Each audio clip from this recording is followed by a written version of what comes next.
welcome to Tabletop Tyranny Tuesdays, where we play Phandelver and Below the Shattered Obelisk. Ooh. I'm Jacob, I'm the DM, and we have 5 incredible players here. All of them are waving in their own unique ways. Yeah, just gonna get right on into it. We've been off for a week, so let's get into it. Usually, if you are a long-time viewer or first-time viewer, I like to ask the players a question, a riddle, something for them to earn a point of inspiration. Who has inspiration? Who does not have inspiration? Let's figure that out. No inspiration. No inspiration. Everyone looks like they do not have no inspiration. Damn. You guys are freaking losers. We're not inspired. With that, I will ask the question. So there's no right or wrong answer. But would you rather have hands for feet or feet for hands? Hands for feet. Hands for feet. Absolutely. Yeah. So would that mean you'd have 4 hands? Yeah. Yeah. You'd have hands up here and hands down there? That'd be I was about to say hands for feet. Yeah. But think of the chaos you would cause with feet everywhere. Feet for hands? Think of how well you could play the piano with 4 hands.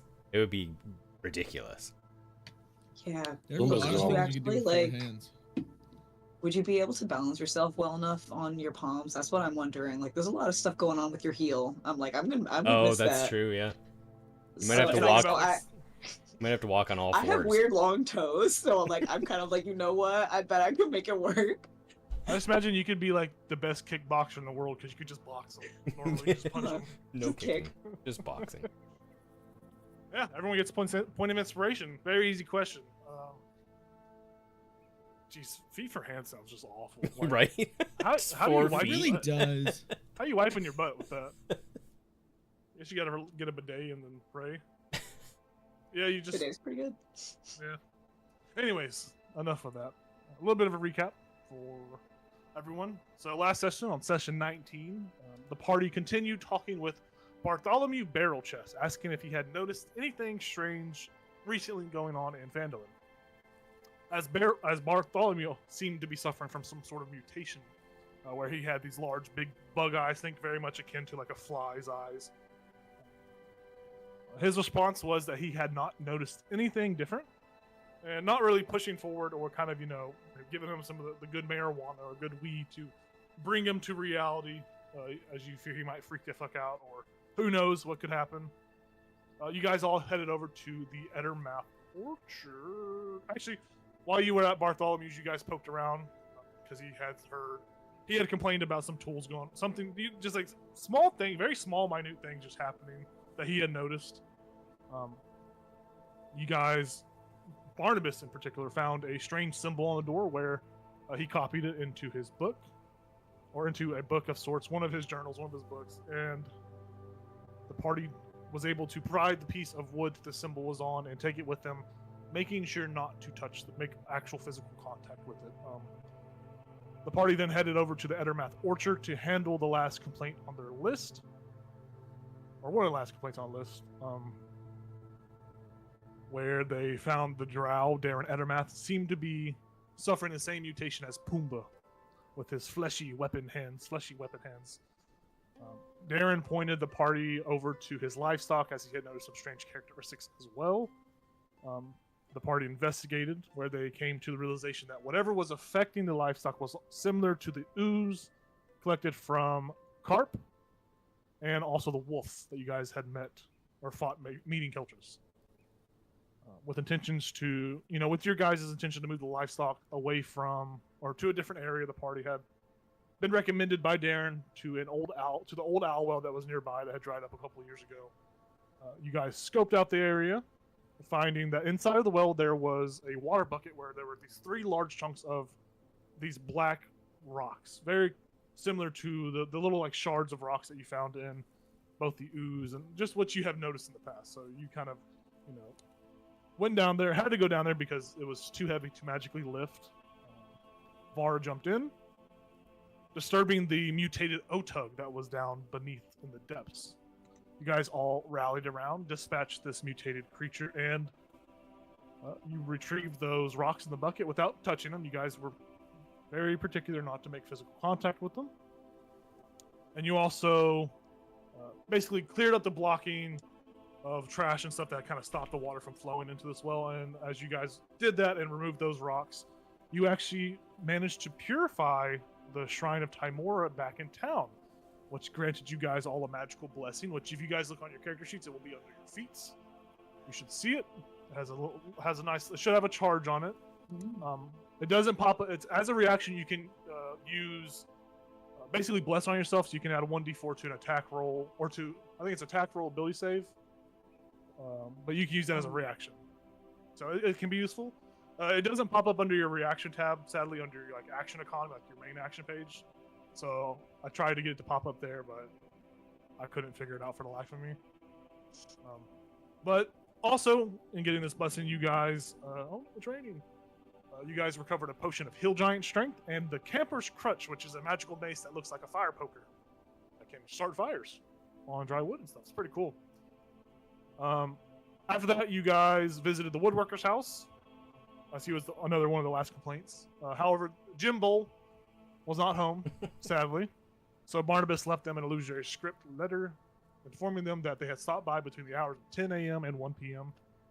And now the party has the dilemma of deciding where to put the rocks. You guys have just left Jimbo's house. Jimbo's house. God damn. And also, Jimbo, Emily changed Jimbo's last name. It is now Jimbo. Was it Strongjaw? Jimjaw? Oh, okay. Well, listen. Because I gave her a little bit of a backstory. She is known as Jimbo Pine Pitch right now. Okay. Her maiden name was Jimjaw. Yes. Oh, that makes more sense. Yes. So, yeah, there is some lore for Jimbo developing over these sessions. So, pray for Barnabas that he does not meet a swift end, or if he does, then good old Jimbo will become knocking around. Yeah, you guys basically just left the woodworker's house. You guys are just kind of walking through town now. You have gathered these things. You've done these complaints at all the places that were of particular interest. What are you guys doing? There's a party later this evening, which I have told you last week. It doesn't have to be a role-play scene. It doesn't have to be. It can just happen and all that, unless you guys want to, which is perfectly fine. You know that tomorrow you have had kind of been in the talks with Gundren Rockseeker to set out for Wave Echo Cave to try and rescue his brothers and also, restore the mine so you guys can get a nice percentage of loot or money that comes out of that. And there was still kind of the decision whether or not you want to take Gundren or Sildar. And those are kind of all the things that you guys kind of got going on right now. So I hand it over to you, and I am just going to stay back here. Where are we right now? I don't remember. You're just in the middle of town. Oh, okay. Sorry. I guess I should show the frickin' map, dude. You guys were at the woodworker's house, so you're kind of like in that still general vicinity right there. Well, I'll just I'll say to Bara, is there any reason that you can't keep the stones at your grandmother's house? We may have talked about this last time. I don't remember what the response was. We tuck them away somewhere there and just let her know not to touch them?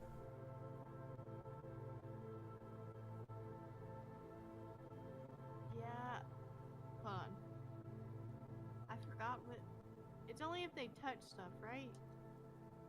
It's not like anything else, like not just sitting in an area is gonna cause, like...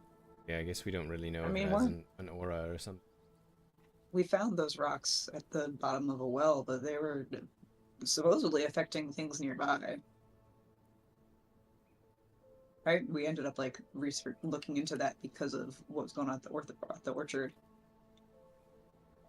Did we deduce that those stones were affecting the orchard though? Nope.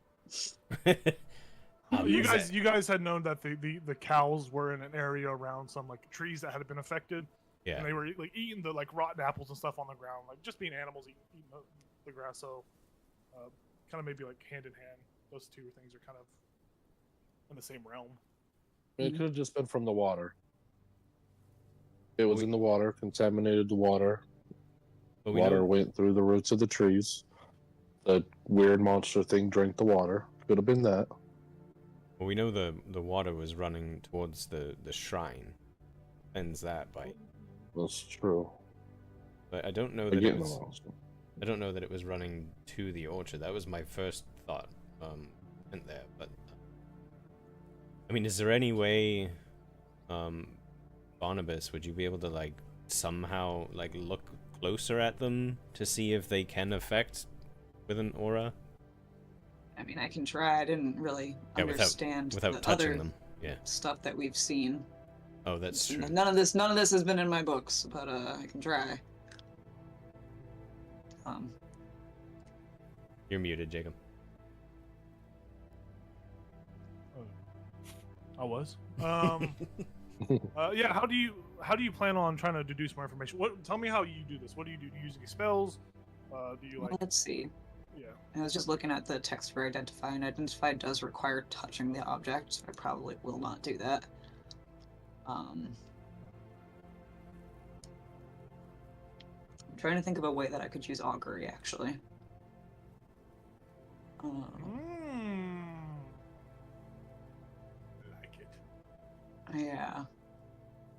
So I guess he'll just bring that up to the rest of the group. He'll be like, you know, I'm not sure I feel comfortable touching this. So yeah, I have to touch it in order to look it up in the catalog. It's a wizard thing. But he'll hold up the statuette of augury and be like, we each supposedly can use this once to receive an omen from an otherworldly entity. We could give it a shot, and it could help choose our next choice of action.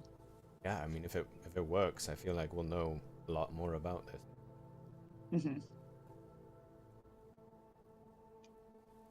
Sounds good to me. What does it say? The augury we have to roll? Let me pop the information in the chat. Sure, not do that. So basically, I will answer.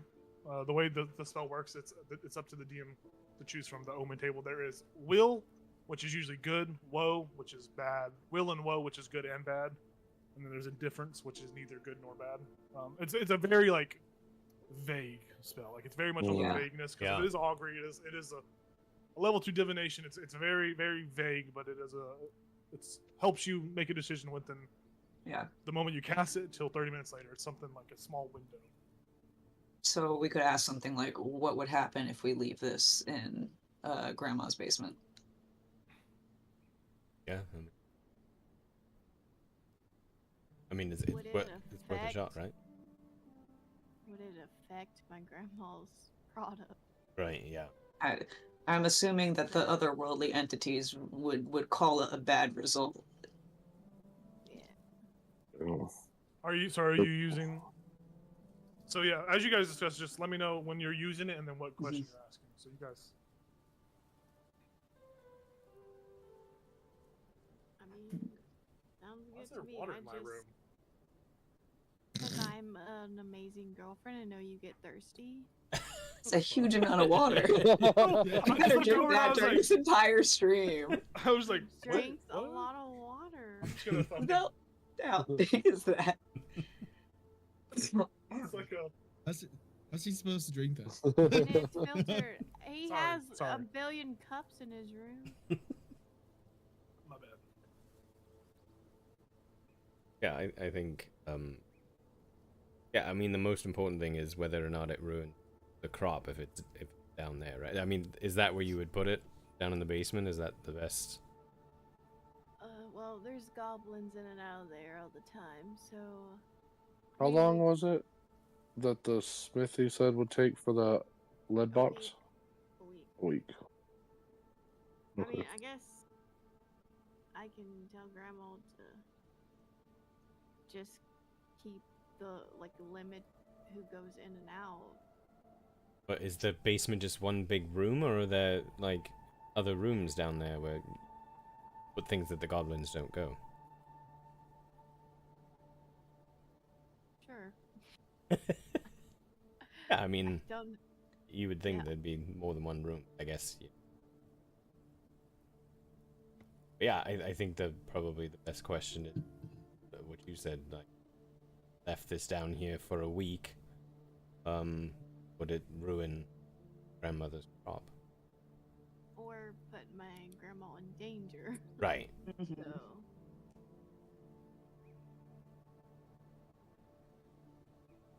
we can ask if keeping it there is gonna cause any harm. I like that. That's Yeah. nice and vague. That's good. Any harm to living creatures in the house.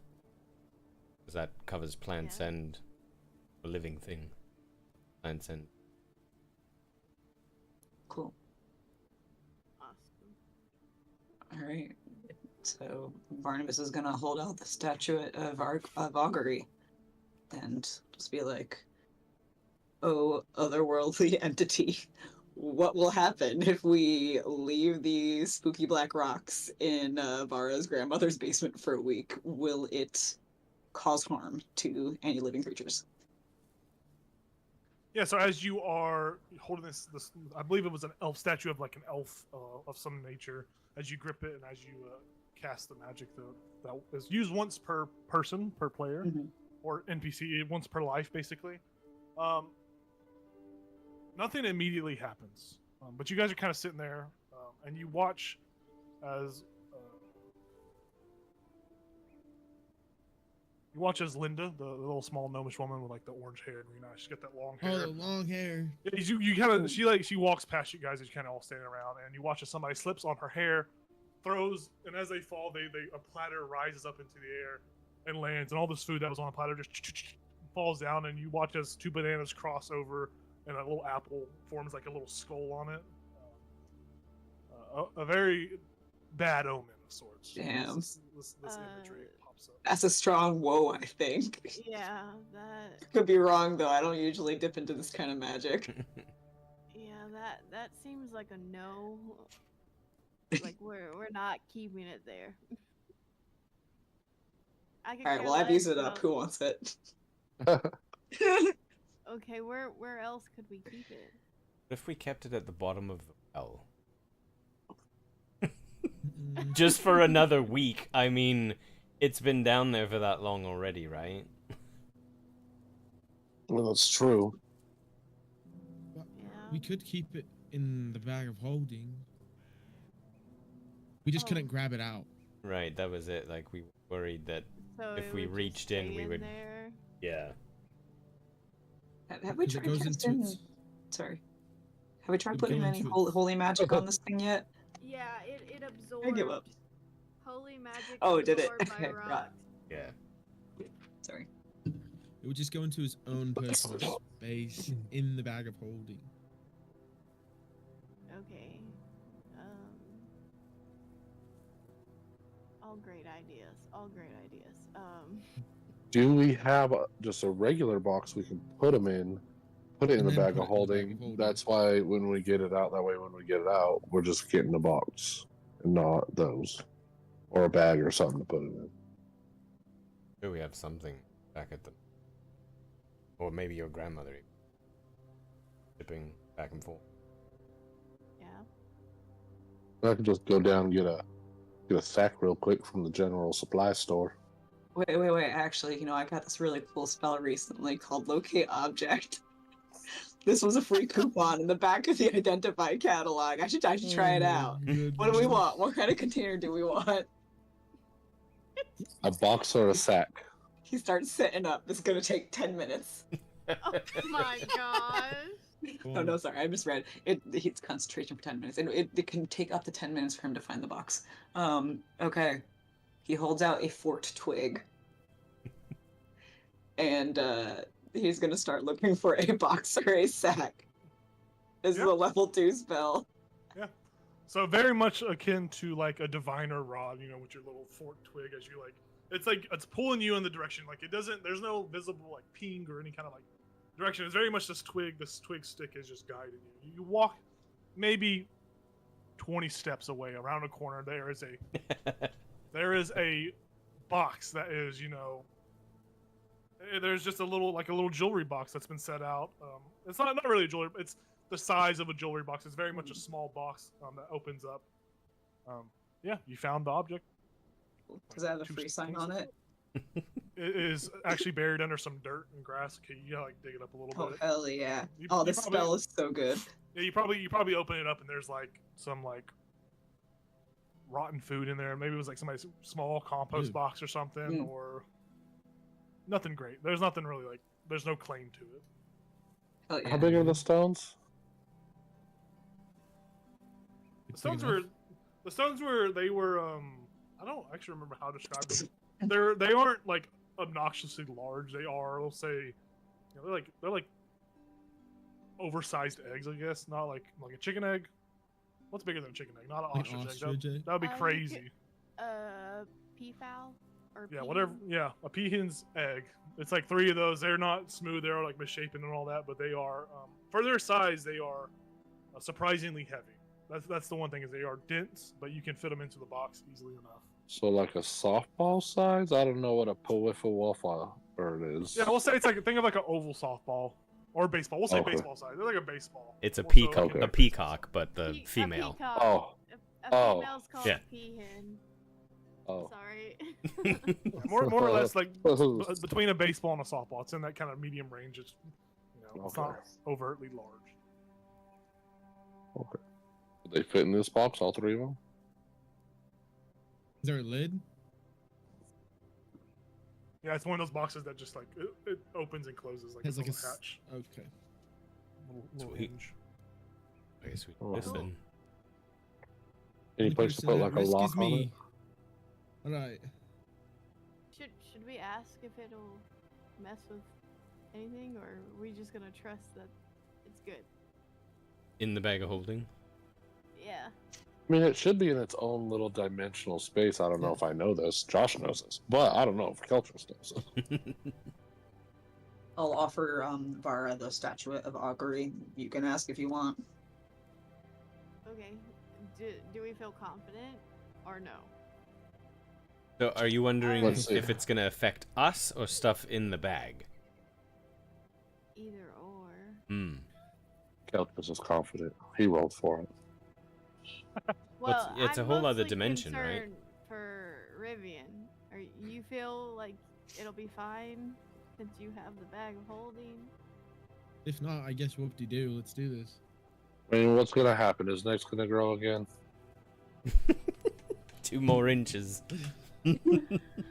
Hey, at least I'm still growing, okay? Hey, listen. I'm a grower, not Oh, a I can't seller, hear you down okay? there. What'd you say? Oh, okay. Yeah, I mean, I feel pretty good about the box in the bag. Okay. Yeah, so you guys put the rocks in the box without making sure to make no physical contact with them. I would say you probably keep them draped in like the cloth or whatever you have containing them. Place them in there, shut the lid on the box. Rivian, you put the box into your bag of holding. It goes whoop, disappears into the extra dimensional spaces inside. Emily, you did give Vara the statuette, correct? Yes, Pass it over? because I can't use it anymore. So, Yeah. So someone's make gotta sure you take it. take it. Yeah, take it off your character sheet. Vara, add the statuette of augury to yours. Oh goodness. I hate doing inventory. Should be able to find it at D&D Beyond. I think. I hope. I pray. I found Yeah. it. I'm saying. Yeah. Perfect. Yep. Statuette of augury.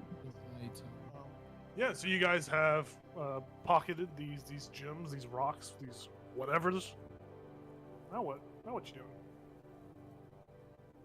What time of day is it? You guys did a bunch of investigation. It's roughly, let's say, 1:30 now because you guys did stop at the woodworkers like just a little bit ago, like 1. So it's about 1:30. Midday. Dang. Do we have anything to do right now? I mean, there was a complaint Besides about the- fixing a toilet if you really want to go do that. But No. Was that a real complaint? that was a real complaint, yeah. Yeah, why not? Oh, God. Okay. Did we already make Wish's day? Yes, Yes, we did. but we ended up getting the blessing. And we made a wish before we went, and then we came back and got the blessing. You can always try again. No. Yeah. Toilet? Do we really want to fix it? We just dig a hole. No, that These was a guys got- joke. I mean, These guys got indoor plumbing? I mean, listen, if this person doesn't know how to use a plunger, then I feel like we can help them, is all I'm trying to say. I think we have more important things to do. I mean, the cave stuff, right? Oh, Yeah, the wave echo cave.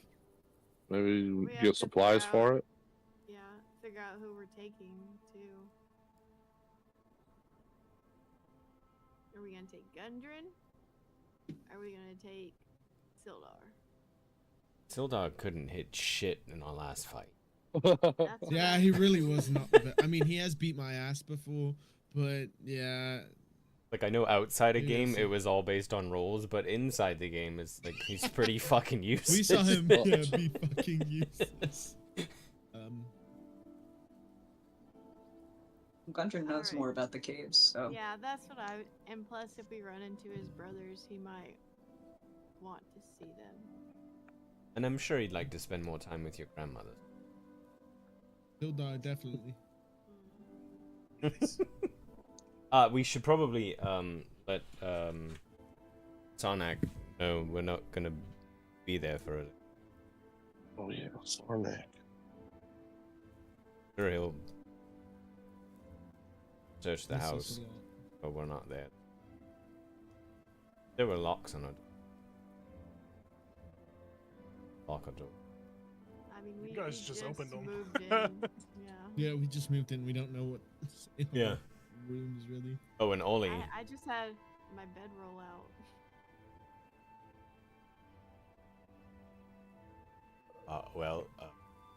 Yes. Yeah, we'll go let Sarnak and Ollie know. Adventuring, but oh no, Ollie's outside town, right? Yeah, always Yeah. with the Yeah. druid. Yeah.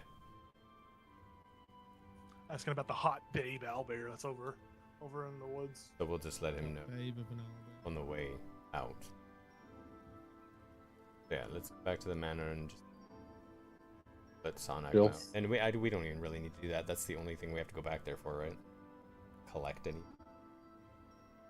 Yeah, I mean, you guys, we don't even have to roll. We can just say you guys inform Yeah. Sarnak, let him know. Yeah. There's no need to have roleplay unless you absolutely just want to talk to Sarnak. No.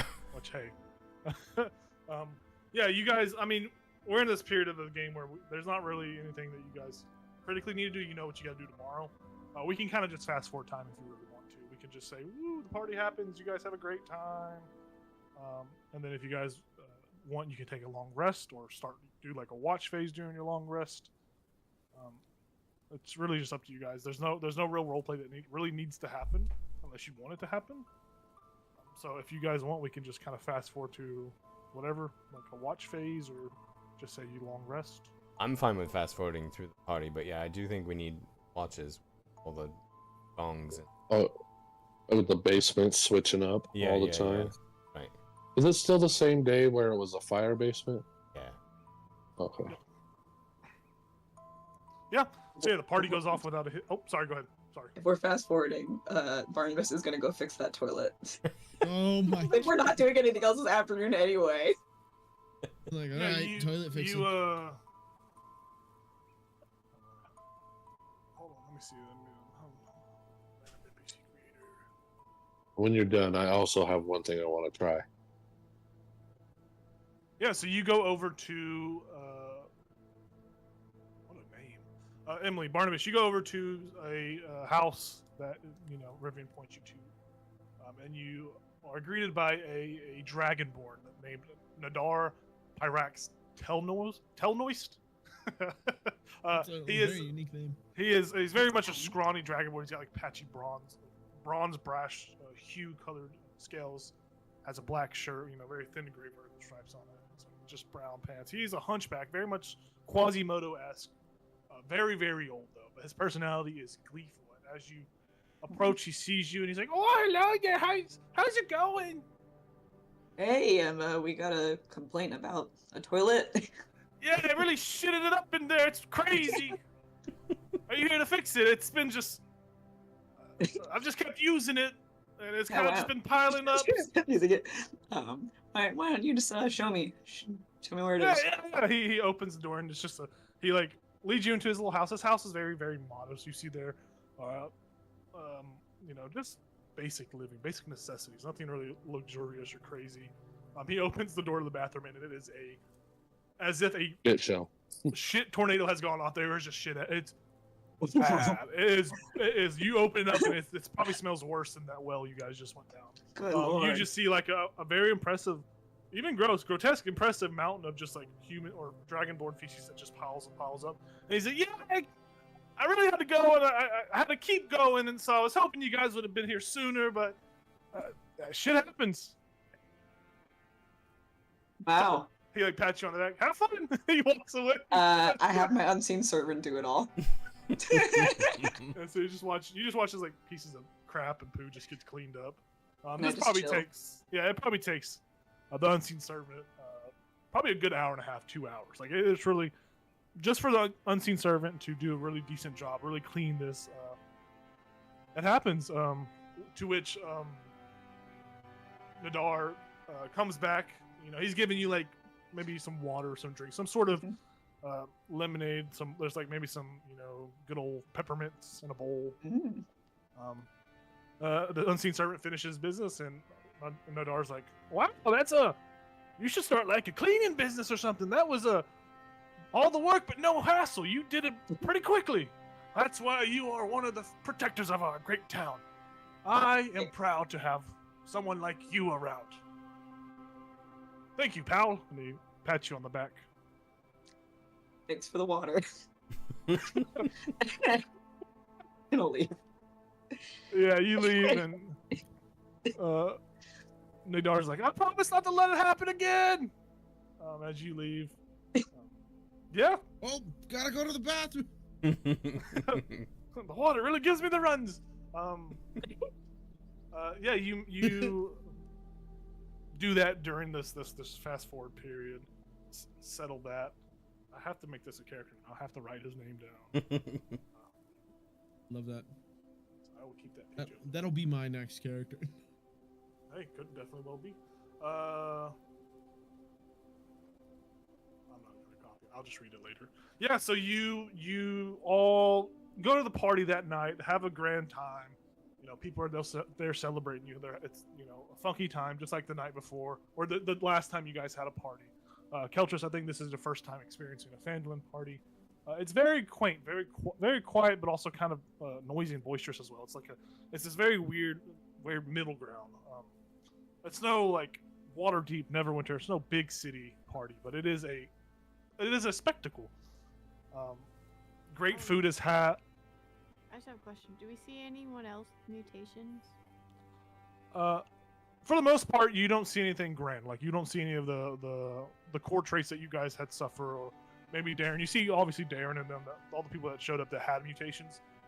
The other people though, there isn't anything like very loud. There's nothing like very loud. You do see like most people are missing teeth, missing fingernails, very small like medical things, very tiny, very very minute. And I'm not making you make a check because you guys are already on the lookout. You already have some clues as to what might be happening here. Yeah, so you see that most of the people here, especially those that are consuming just products grown around here, like they are very much unaware of what's happening. Like you can see, nothing has changed for these people. They are enjoying this festivity. They are having a great night. But you guys do see the horror, as some of them have heterochromia, some of them are missing some fingernails, some are missing some teeth. One guy's tongue is black, but you guys don't know if that's either from a mutation or him just doing a bunch of chewing tobacco. There's kind of a weird rumor going around. There are people that are having patches of hair that are kind of missing from their head. There's a lot that's happening. It looks like almost everyone here in town is affected.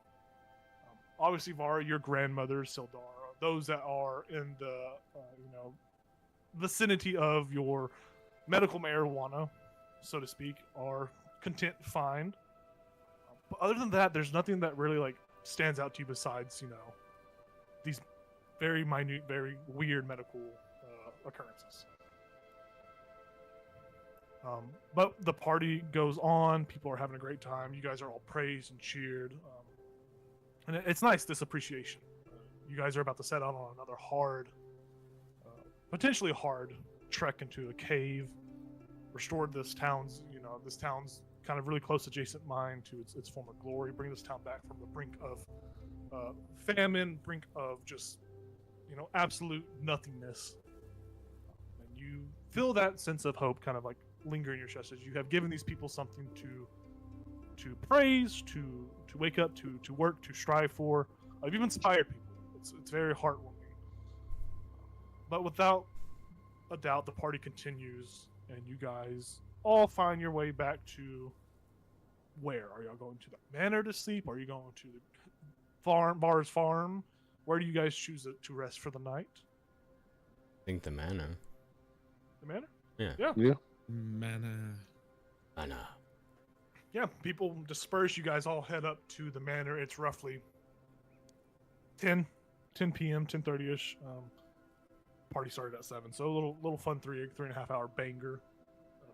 Beans and mash. But yeah, you guys all make it to the manor. Sarnak doing what Sarnak do.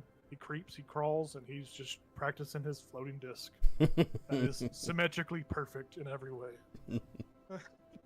But yeah, you guys are back great at the manor. teacher. Yep. You guys are back at the manor. Pumbaa has, he was festive. The kids at the party were enjoying he was very much he was a show pig for the night. They were kind of riding him around. He was having a great time as well. Ollie came back from the druid, maybe socialized some with it, or socialized as much as an owlbear can possibly socialize. The people are not afraid of him, so that is a nice sight. But yeah, you guys are all at the manor. What's going on? Josh, was there something you said you wanted to do? Yeah, it was just a little stupid thing. Let's do it. All right. Those are the best So during all this, do you remember last session I asked if I could make it where Pumbaa can make his hooves into hands? Oh god. I just want to teach him how to climb a tree. That's all. That's all I want to do. Okay. That's amazing. So we will say this: you can. I don't even know how you would convey this. How would you teach this? Would you do like an animal handling check to? Actually, you can make an athletics check to show him, like give him the gist of whatever you are trying to teach him, right? Athletics check will basically determine how hard the DC for him to actively climb the tree will be. All right. Let's do this. Can I give guidance? Can we say that I was there with him? Yeah, no problem. Okay. Go for it. All right, Don't hold forget on. you have your blessing. I do. Oh, the blessing too. You have guidance Does- and a blessing as well. Guidance. What is guidance? A D, D4. and the blessing is a D4. Yeah, I should change the word because I think on the wordage of the feature, I think it said just ability saves or attack throws. I'm going to change it later to just be any roll. I don't know why I specified those two. So you can use it on this ability check as well. Okay, I'm doing it. I have a 0 on athletics. Oh, shit. That's an 11. With the D4s and all that rolled up too. Yep, that's everything total. All right, so you give the general rundown on how to climb a tree. Pumbaa, he morphs his little feeties into a bunch of hands. It's very fucking disgusting, but he does it. So you're gonna roll an athletics check for Pumbaa now. Get his thing. Yeah. And the DC of this is you did such a mediocre job. The DC is going to be an 18 for him to essentially climb this tree. It's a hard check, almost hard check. Okay. This needs a 15. And that's an 18 plus 3. Yeah, Pumbaa, instructed by you, freakishly climbs this tree. It is terrifying watching this pig in full like armor get up, just crawl up this tree. He did it, and he gets up there. He's like, "Oh, I have never been so high before, except when I'm around all of you, fine folk. Of course, look at me, ha!" And he's up on the tree. You did great. And he fucking somersaults off of it and lands with his superhero pose. Very nice. There we go. We'll work on an attack like that. Good day. Good day. Yeah, That's all I want to do. perfect. Yeah, Pumbaa climbed a tree. Oh yeah. Believe that when pigs climb trees, eh? Yeah, you guys are all back in the manor. We can go into a watch phase. Who wants to be first watch, second watch, third watch?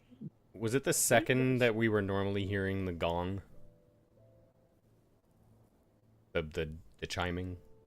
I think so. Or was it at a certain time? It was around. You guys would recall it was around midnight. So this night it will happen on the first watch. I'll take the first watch then. Yeah. I'll join. All right. Keltris and Baz. First watch. Who's second watch? Camera broke. Are you think you still there? Yeah, I did. My camera broke. Okay. I can't do second. I have a camera, Ethan. Oh.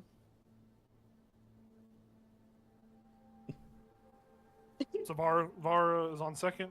Who wants to do third? Usually second, Rubian. I was gonna take Oh. second anyway. Vara and Rivian are on second.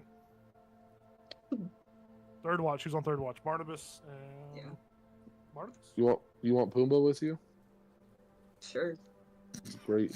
He can That'll climb. be interesting. I mean, we can't talk to Okay. each other, so. Why He can't speaks you? No, he's a He speaks talking. common. Yeah, he's Yeah, the he's talking. He's talking. He speaks common. Oh Yeah. my god. This is a pig So granted by dumb. Timora's This wish. whole time, yeah. This He whole can time. talk. Good lord. You've just been ignoring him. Just cold killer. He's just like, I don't believe him. I don't believe. Yeah. Fake, you're not talking. So the first watch, we see everyone besides Baz and Keltris go to their respective rooms and find sleep. Keltris and Baz, you guys are, let's just say you're in the common room or the main area of this manor. There's a fire crackling.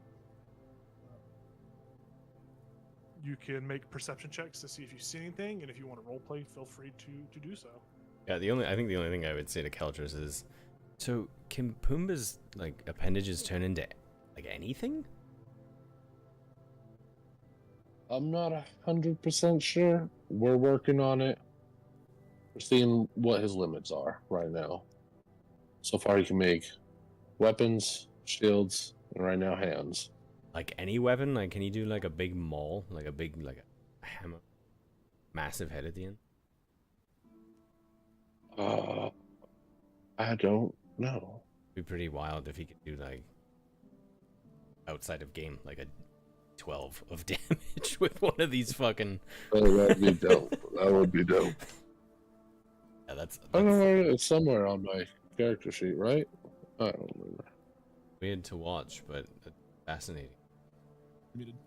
If you go to your extras, Keltris, there will be Pumbaa's stat block under there, and you'll see on Pumbaa's actual stat block it says flesh weapons. Oh, it's on there. It says Oh, flesh it is. weapons. The creature converts arms and legs into a fleshy weapon or shield. When morphing, roll 1d4 and the creature loses that much health. Oh. It just says fleshy weapons or shield. It doesn't say what kind. Maybe he can do a gun. That'd be But it does specify that it can morph its arms/legs into a fleshy weapon, just singular Yeah. weapon. Yeah. Yeah, Shield, one weapon. singular. One weapon or a shield. So just think of like his legs just coming together Yeah, yeah. in a freaky ass fucking. While he stands on his human feet back legs. Human hand back legs. Need someone to draw Pumbaa with fleshy arm weapon, human feet. I got you. Awesome. Yeah, So, real quick, DM, Yes. is it the same? Would it be the same weapon damage, or would it be basically just like a punching attack? It would be whatever the weapons damage is what it will happen. Oh, It will have okay. we'll have the new rules like sap like the weapon features as well, like weapon. whoa. Ooh, So it has a lot of Okay. versatility to his porky kit. pretty dope. Yeah, that's all I had for roleplay. Just curious. Go ahead and roll some perception checks for me. Do we want to check on the basement or leave it till tomorrow?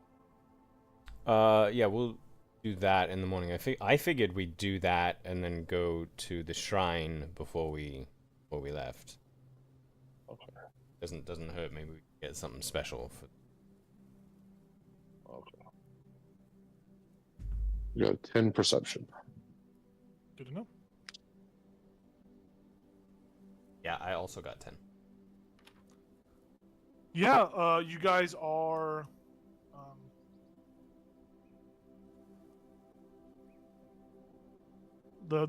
Your guys' watch mainly just consists of you talking. You don't hear any kind of noises or anything of unnaturalness. For all you know, you just had a very peaceful watch. There's nothing that really happens. Yeah. All right. We'll go wake up the other people. Yeah. Knock on Vara's door. Turn. I'll go wake up Yay. Rivian. Yeah. Hey, Turtleneck. It's your turn. Right, shortstop, I'm coming. It's crazy. Watch the door for him. Jacob, What's would the it rule? would it matter that I have a passive perception of 18? For this instance, Okay. sadly.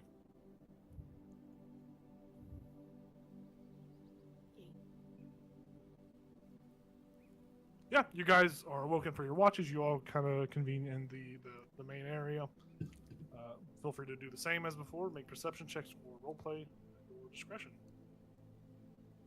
I'm gonna go into the kitchen and start cooking. Yeah, what are you cooking? I don't know what we have in our kitchen actually. Probably nothing. Not much. You probably see some saltine crackers and a jar of chili. Okay, I'm making some chili with crackers. Chili and crackers. It's a good meal. Yeah, they're cooking it And up. I use my handy spice pouch to make it taste better. Hell yeah. And then I will bring it into our little common room and be like, want some? I woke up really Odd choice. hungry. Yeah, it's an odd choice of snacks, but yeah. It's Yes. so good. Rivian, you did watch her like she was being watched by the master chef. She was over there cooking it up. She was making chili look hard to cook. Like she was already cooked chili. Like not to say like to like a bad degree. Like she was just, you can see she poured her heart into it. She put the spice. She really did try to make this better. Yeah, I add a little pizzazz to You didn't make those spike it, flavors. did you? No, I already had so much. That's why I'm so hungry right now. Is it from the party? Just try it. I Alright, also I'll found try these it. crackers. They're a little stale, but it's okay. A little? As I like try to break one and it's just not snapping. Yeah, it just It's bends. folding in half. It's gross. Yeah. Like, it's just. Oh god. Alright. I'll eat one. Some Pimbus bread.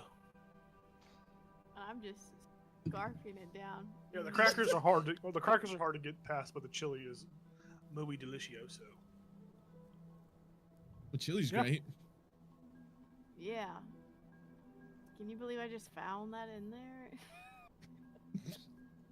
Maybe one of the workers that were working on the house left, but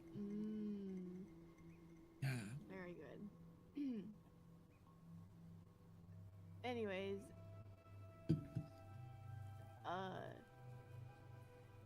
what was I gonna say? I forgot. Yep, I forgot. Sweet. Cool. It'll come to you in the morning, I guess. So go ahead and roll perception checks. What you get? 13. Oh wait, can I? If I use I my would use my inspiration. if I use my whatchamacallit, Your would blessing? that- No, you'll be able to get it after your long rest. Because technically, you've only rested half of your long rest. Ethan, you look like you rolled really well. 16. Okay. 7. 7. Yeah. So with a 7, you are enamored by this chili. Vara with a 16 was what you said you got, right? You are like, why the fuck was there chili? And you kind of rotate it, and it says Sarnax chili on it, and you're like, you gasp for a moment, you're like, and that's what you notice on your 16. I'm just gonna. Wow, this chili's really good. Here. You want the rest of it? Oh no, I couldn't.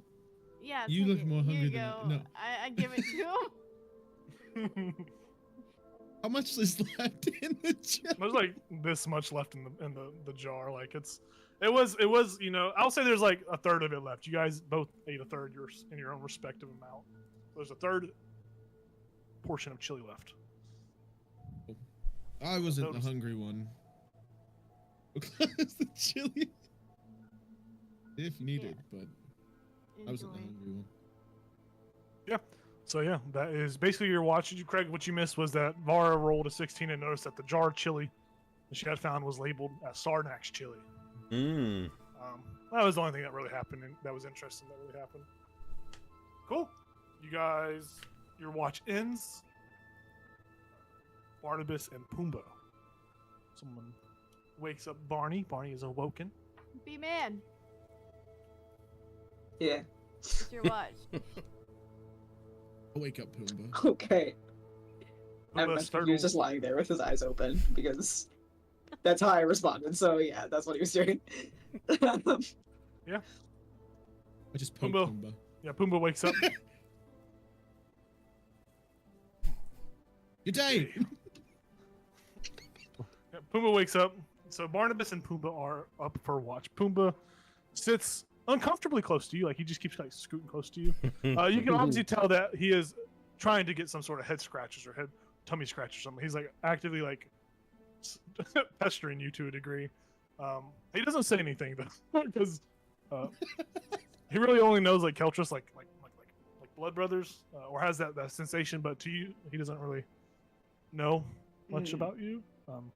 So it's just a very awkward silence of him just continuously trying to scoot closer to you. Barnabas is focused on writing in his spell book. He just sees a hoof covered He's in like- spell book.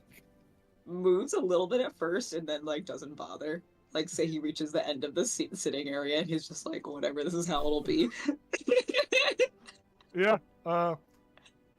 There's a couple times where Puma gets a little he gets like a little more bold and like puts his head where your pin's like trying to rub his head against your pin as you're working, and you kind of like slap him away or something of that nature, and he just goes back to kind of just sitting next to you, his little tail just a flicking. I mean, if he makes like obvious like cat-like motions that I could like equate to a normal pet, then he'll have unseen servant give him some scratches. You're getting uses out of this spell, huh? Yeah, Pumbaa is taking scratch to a sense of comfort and idleness from your unseen servant. He's just like in his own world, happy as could be.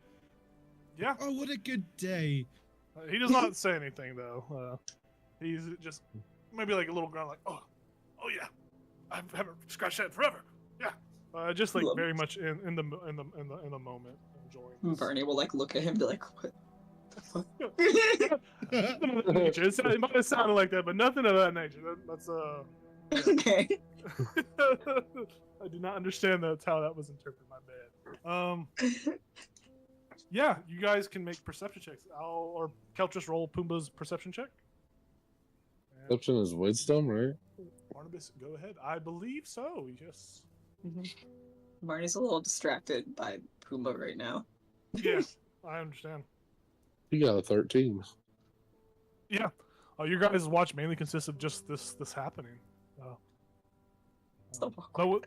But with that, you guys all have a long rest, Woo! unnoticed to anything that may or may not have happened in the night. And as you all wake up, I need everyone to roll a d20 for me. Everyone. 10. 19. Same. Also a 19. Really? What? Oh What? wow, Pumbaa get? 3 19s. Roll for Pumbaa as well. Oh yeah. Pumbaa. Ah, Wow, that's impressive. 3 that's a 19s. 15. You guys all suffer a mutation. Every single one of you is getting a mutation. What? So, Oh my I god. need, I need everyone to roll a d100 for me. Oh god. So we will go around. Wait, what was the number we had to roll under? We're over. What did we have to You do? need to roll between a 10 and 20 to gain a mutation. It's a very Oh. high likelihood of getting a mutation. 29. Alrighty. So I'm- 29 from Vara. If I rolled double zeros and a 4, does that mean I rolled 4? Yes. I just Yes. wasted my fucking roll. You could have got your win. You should have done it. Damn. That's actually crazy. I'm Maybe you'll so roll 4 mad. again. If you roll a 4 again, you just win the game. You can Yeah. have a lottery ticket. I rolled a 4. Emily, what'd you get? 57. All right, 57. Rivian, what'd you get? 52. 52. Keltris, what'd you get? I got a 10, and What'd you- Pumbaa got a 73. Pumbaa got a 73. All right. We'll start with Baz. Oh, goodness Okay. gracious. Actually, I'm gonna send each of you guys what you get, and then I would like everyone to kind of we'll take like a 5-minute break or something, and you guys can flavor what this looks like as you guys are all experiencing something. Oh So- shit! This is what I'm gonna send it to each of you in your channels. So I will send it to you, Craig, which is a pretty cool. Who got the worst one? I don't know yet. I'm looking. Oh god. I need Vara to roll a D4 for me. Oh, Actually, roll another D20. Actually, is what I don't like that. That's how many more legs you get. No. 18. 18. Oh man. The look on Jake's I face, it know. just speaks so loud. It's kind of cool. Rivian, what'd you get? You got a 57. Let me. Or you I got a 52. You got a I got a 52. 52. Oh no. Another images. Look at Star's face. She's like, what? Star, Craig, them. We go over to Barnabas. You got a 57. Okay. Yours is actually kind of the least. So far, it's not It's kind of not really that crazy. It's a very. Fuck yeah. It's very. Yeah. Okay. Keltris, you got a 10. What? Star's face is just depressing me.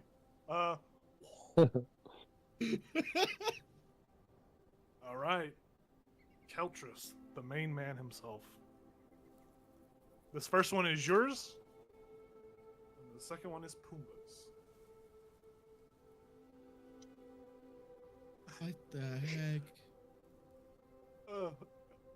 This is Pumbaa. Now, who got the worst one? Be honest. I think as far as like I don't know actually. There's some pretty rough ones. What? How is that gonna? All right, we're gonna take a quick 5-minute break, quick bathroom break. You guys can glean what is happening to your characters. You see what happened.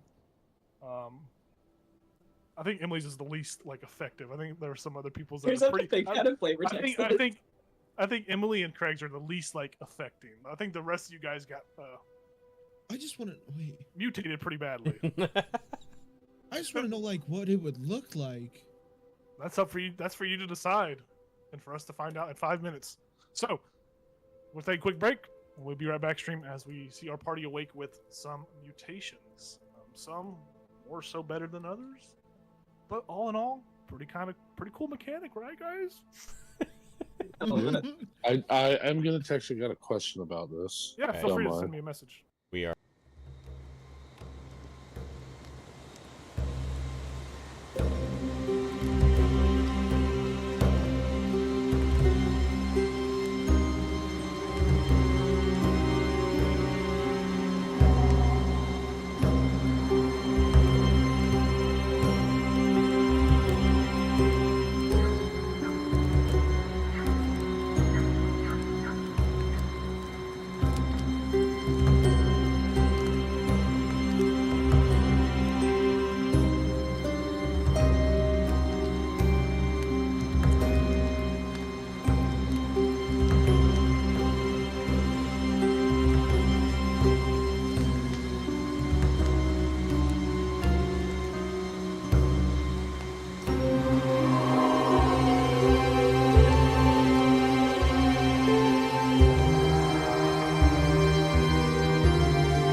Hello, everyone.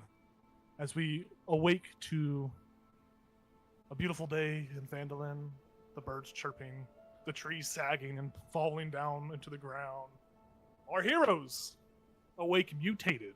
Who wants to be the first goober to go? We got 5 fun mutations, 6 technically. I'll go, because So, I'm just if you- gonna run out of my room and say something. Yeah, and if you want, you can just describe what happens, roleplay wise, or you can actually if you want to just break down the mechanics of what actually happens, you can do that as well. Yeah, I'll do something and then explain what actually happened. Perfect. Yeah, perfect. So Baz flings the door open, runs out into the foyer. He's like, "Did somebody make chili? I smell chili." So basically, I have a +2 when rolling perception checks based on smell. Nice. Yeah. Oh. Not bad, Also, I'm not gonna bad. I will add this stuff to your sheets after the session Okay. too, so you guys don't need to worry about doing all that. I will Already did get in one. there, and unless you've already done it, I will double correct it or correct it later on.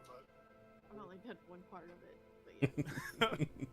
But yeah, Baz, you see the empty, discarded chili jar labeled Sarnak, and you see Sarnak is he's awake. He's more human now than ever. He looks more and more human. He's standing up straight. He's still very much a Nothic human hybrid, Yeah. but he's holding the jar of chili, and he just looks so sad.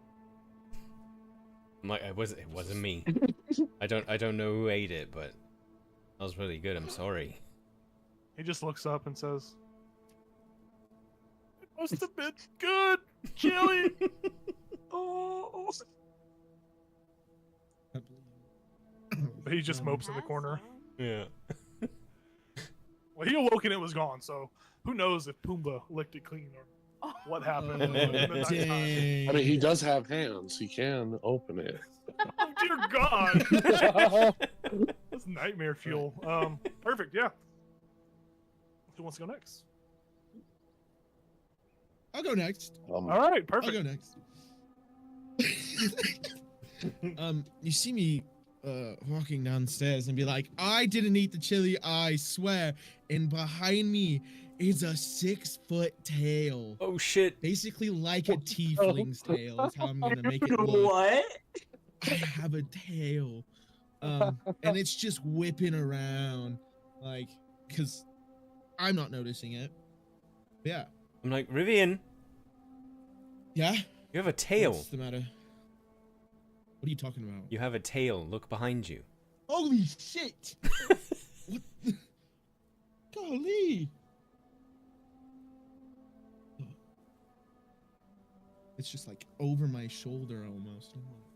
I'm like, this is weird. I can feel it. Oh, I don't like that. Yeah, that's weird. Yeah, can you turn your tail into weapons? Let me see. Here, stand still. Is it Alright. prehensile? I'll smack you with my tail.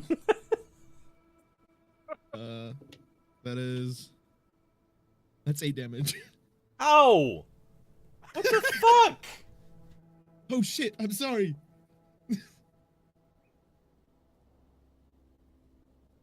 Yeah, you guys make sure to long rest. Yeah. You just got tail slapped by I a did. bard. Yeah, my tail counts as an unarmed strike. Ooh. It's got a lot of cool And things it can do.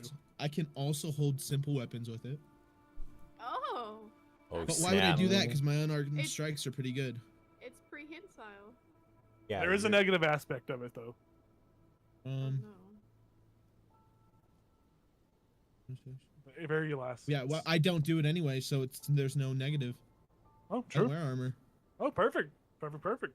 Yeah. Yeah, if I'm wearing armor, I lose 3 armor class, but I don't wear armor. Whoa. Very nice. We got a new sniffer, a new tell. What's next on our chopping block? I don't know that I would Is know that my nose is any better.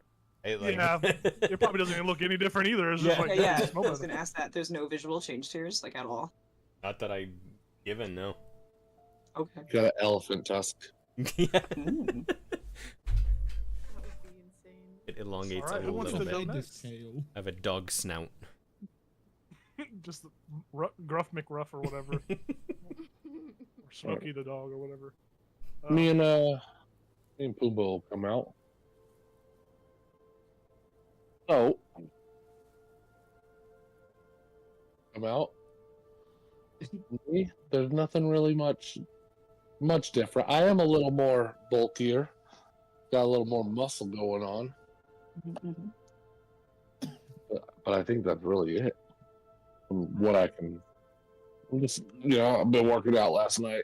Okay. But then What Pumbaa happened to comes your out. arms? Nothing. I don't know. I feel bigger. My shirt Are you on feels a little tight. steroids? My shirt feels a little tight. I don't do steroids. It's all natural. Like, I don't know, but my shirt seems tighter, like it shrunk. And Pumbaa walks out behind me. Instead of the good old chubby, slightly hairy thing you see, a carapace. He is covered in an exoskeleton. Is that what they're called? You rolled the carapace. Oh my god. He got the cockroach. Oh, Oh my shit. god. Oh He's gonna single-handedly beat the big bad evil. I was about to say, because now all his legs can turn into flesh weapons too, huh? Just like Yeah. throw him at it. Oh And, my gosh. For me, basically, I'm stronger. Was it? Hold on, let me look at this. Yeah, I'm stronger. I'm considered one size larger when it comes to carrying capacity and the Oh, weight yeah. I can push, pull, or lift. My strength score goes up to 20, but on D&D Beyond, it will only let me go to 18. I got you. So Oh wow. That's Yeah, a a good little. one. that was good. That's why I like You went I'm from fine. 10 to 20? 10 to 20. Holy yeah, double. shit. Jeez. There you go. You should be at Listen. 20 now if you refresh your page. Holy shit.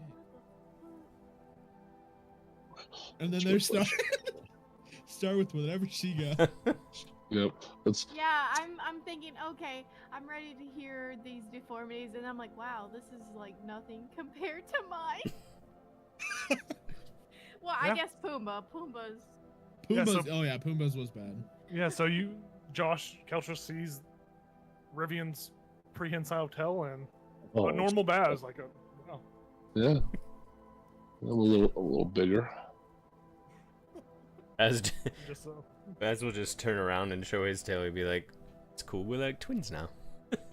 Oh hey, that's awesome. Tail 5. I hit you back with my tail. I love that. That's just Ow. an unarmed strike. Shit.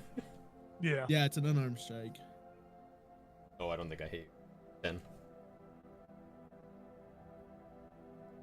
Yeah, that misses. Yeah, so we see the four of you amigos with Pumbaa, the cockroach he is. Let's do Emily next. We'll save Star. Yeah, as a- that's fair. Fantastic. I'm still debating whether or not to shave my beard. So What? yeah, Barnabas opens the door, and his face is just like a little bit cuter. He's just a little bit more feminine. His skin's a little smoother. He's Yeah, still wearing his fine. big pajamas, so like you can't quite tell, but maybe there's like a little bit of hip Barnabas movement. become a Like, woman? Wait, what? What? it's androgynous, so you can't quite tell what his gender is anymore. But he still has a beard and big pajamas, so I haven't quite decided what to do with that yet. I Alright. love This is that perfect. actually. Barnabas Yeah, went I to was the about plastic to say- surgeon last night. He went to the plastic surgeon last night and got touched up. Do you use creams when you sleep? Wow. What? Wow. Barnabas. I look good today, right? Yeah. What? Yeah. Did we all mutate? Hey, what happened to you guys? I have a fucking tail. I don't think anything happened to me. Yeah, you look normal. Woke up and smelled chili and got very upset because that sounds very good, but it's empty. Sarnak's very upset Yes. too. Yeah, Sarnak's still in the corner. He's like crying. He's like, the chili. It was gonna be so good. I got my tongue back. I can taste again. He can talk now. All right. I think at this time, it's time for Vara to make her grand entrance. Yeah, I'll wake up and I'll just like jog down the stairs like normally. You guys, What do we see? you guys are gonna notice she has 2 extra arms. And if you look closely enough, you might think she has new freckles on her face. No, those are eyeballs. Like tiny eyeballs, and then probably 2 big ones on the side of her Are you a eyes. spider? Oh, good lord. And once she sees, she'll come down and be like, "Where are y'all looking at?" And she'll turn around. You'll see she has an abdomen sprouting out of her tailbone. No! Jacob said I can make it small, so it's not. Yeah, it really doesn't have to be big, crazy big. But and Wolf. she's also gray from the previous one, so yeah. Oh man. Oh, my poor girl. I told her, I said, you could have got it worse. You could have rolled the lobster. And I'm just We're like, all just standing there, just. whoa, you have a tail. You have 2 extra Yeah. arms, Vara. You have 2 arms. What? That are A lot of eyes. a lot of eyes. And more than 2 eyes.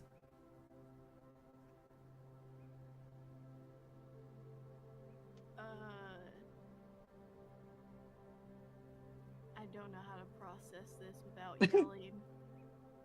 It's okay, take your time. I kind of want to know how fast you are on all 6. I actually love that idea. My speed doesn't increase. Oh. But I can climb. I have a climbing speed equal to my walking speed. Nice. Oh wow. The eyes don't do anything for me, actually. They don't make my perception better. But Oh man. I can also cast web at 2nd level. Sweet. And I have a +2 to deception. So, Nice. Cool. yeah, those are what I get from that. Well, this is fun. You can high five like 4 different people. You want to try it? Yeah, you can high five all 4 of us. That's fantastic. Holy, holy shit. I'm so happy I'm gonna- you guys I'm gonna are back up so I happy. don't get hit. I'm so happy you guys are happy about this. Oh, I mean, She's gonna try to like fix her hair to like cover the really big eyeballs on the side of her head. all of this is certainly fucked up, but I mean, we can. I mean, maybe it's all reversible eventually. Hopefully. Maybe you're a spider. For the... I mean, I'm not gonna lie. I'm cool being strong. Yeah. I just I'm imagine kind of Kelchus is alright with like- my stuff too. I just imagine Kelchus went to bed like normal, and then he came back downstairs like a Roblox character. All blocked Yeah. out. Yep. I mean, I don't mind having a tail. Having a tail is That's pretty good. cool. I've had one my whole life. Yeah, that's pretty cool. Mm-hmm. Yeah. I mean, I wish I had 2 more arms. I feel like that'd be cool, but not the eyes, the skin part that you have. Or... I'm gonna run away before I get attacked. Hey, Vara, look at it this way. You like to cook, right? Now you could either cook things much quicker, or you could cook 2 things at once. Sets of hands. Yep. I think maybe we're all being a little bit insensitive. Vara, if you would like to scream, please do it. Oh, yeah, absolutely. I'm not gonna physically scream, but It's okay. she yells at the top of her lungs and she says, "Fuck!" You could probably harvest Nice. the weed much faster. Uh-huh. Although I don't know if your grandma's gonna let you in the house. You'd be like, that's not my granddaughter. I'm sure she'll know her own granddaughter. I'm Grandma's just always know. kidding. Don't worry about that.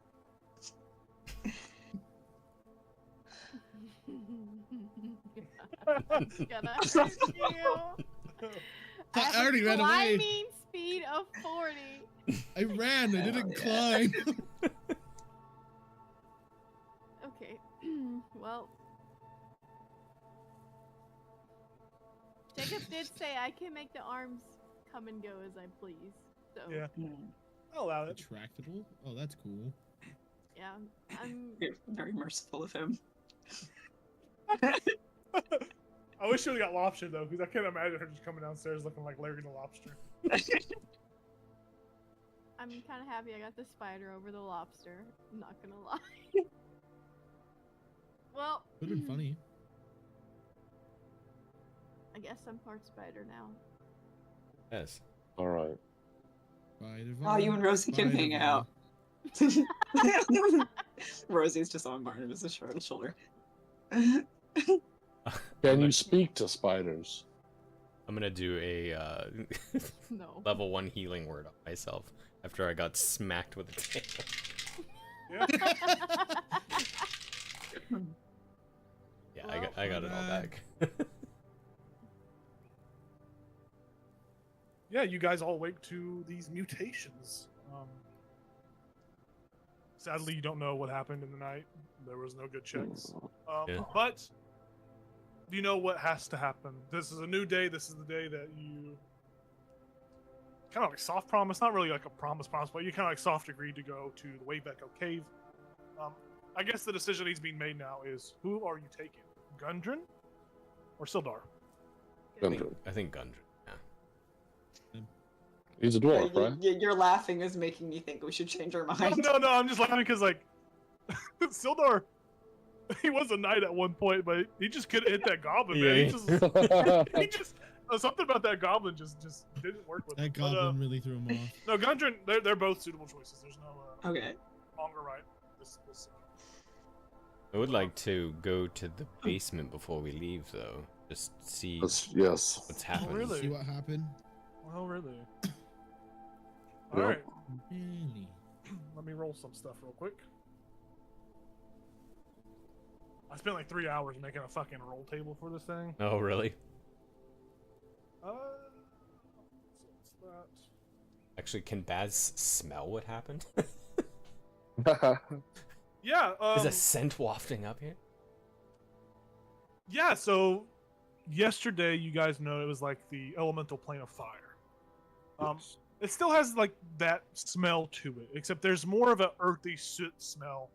And when you kind of like throw up the basement, it looks almost the same. A little bit different though. There is more so like instead of fires and just this internal heat, there are large pools of magma, like small, tiny little volcanoes that are kind of going off. This, for full transparency, looks like the plane of magma, which falls between the plane of fire and the plane of earth. Hmm. Is it's a very small plane of existence in the inner planes of D&D lore, but this is the plane of magma. It's the same temperature, probably not the smartest idea to kind of go down there, but you do confirm that it seems that whatever happens, the basement seems to change, seems to shift every night, it appears. Alright. No, there's lava in our basement. Great. Lava. And we didn't hear the gongs, right? Nobody heard the gongs? No No. one heard anything last night. No. Hear any gong? Yep. Strange. Well, should we go, Yes. try to, our daily wish? Shrine. Yeah. So this is a thing. This is the daily It wish. doesn't exist in this module, but I love how it's such a pertinent part of this. It's such a like. Absolutely. I better roll fucking low. I deserve it.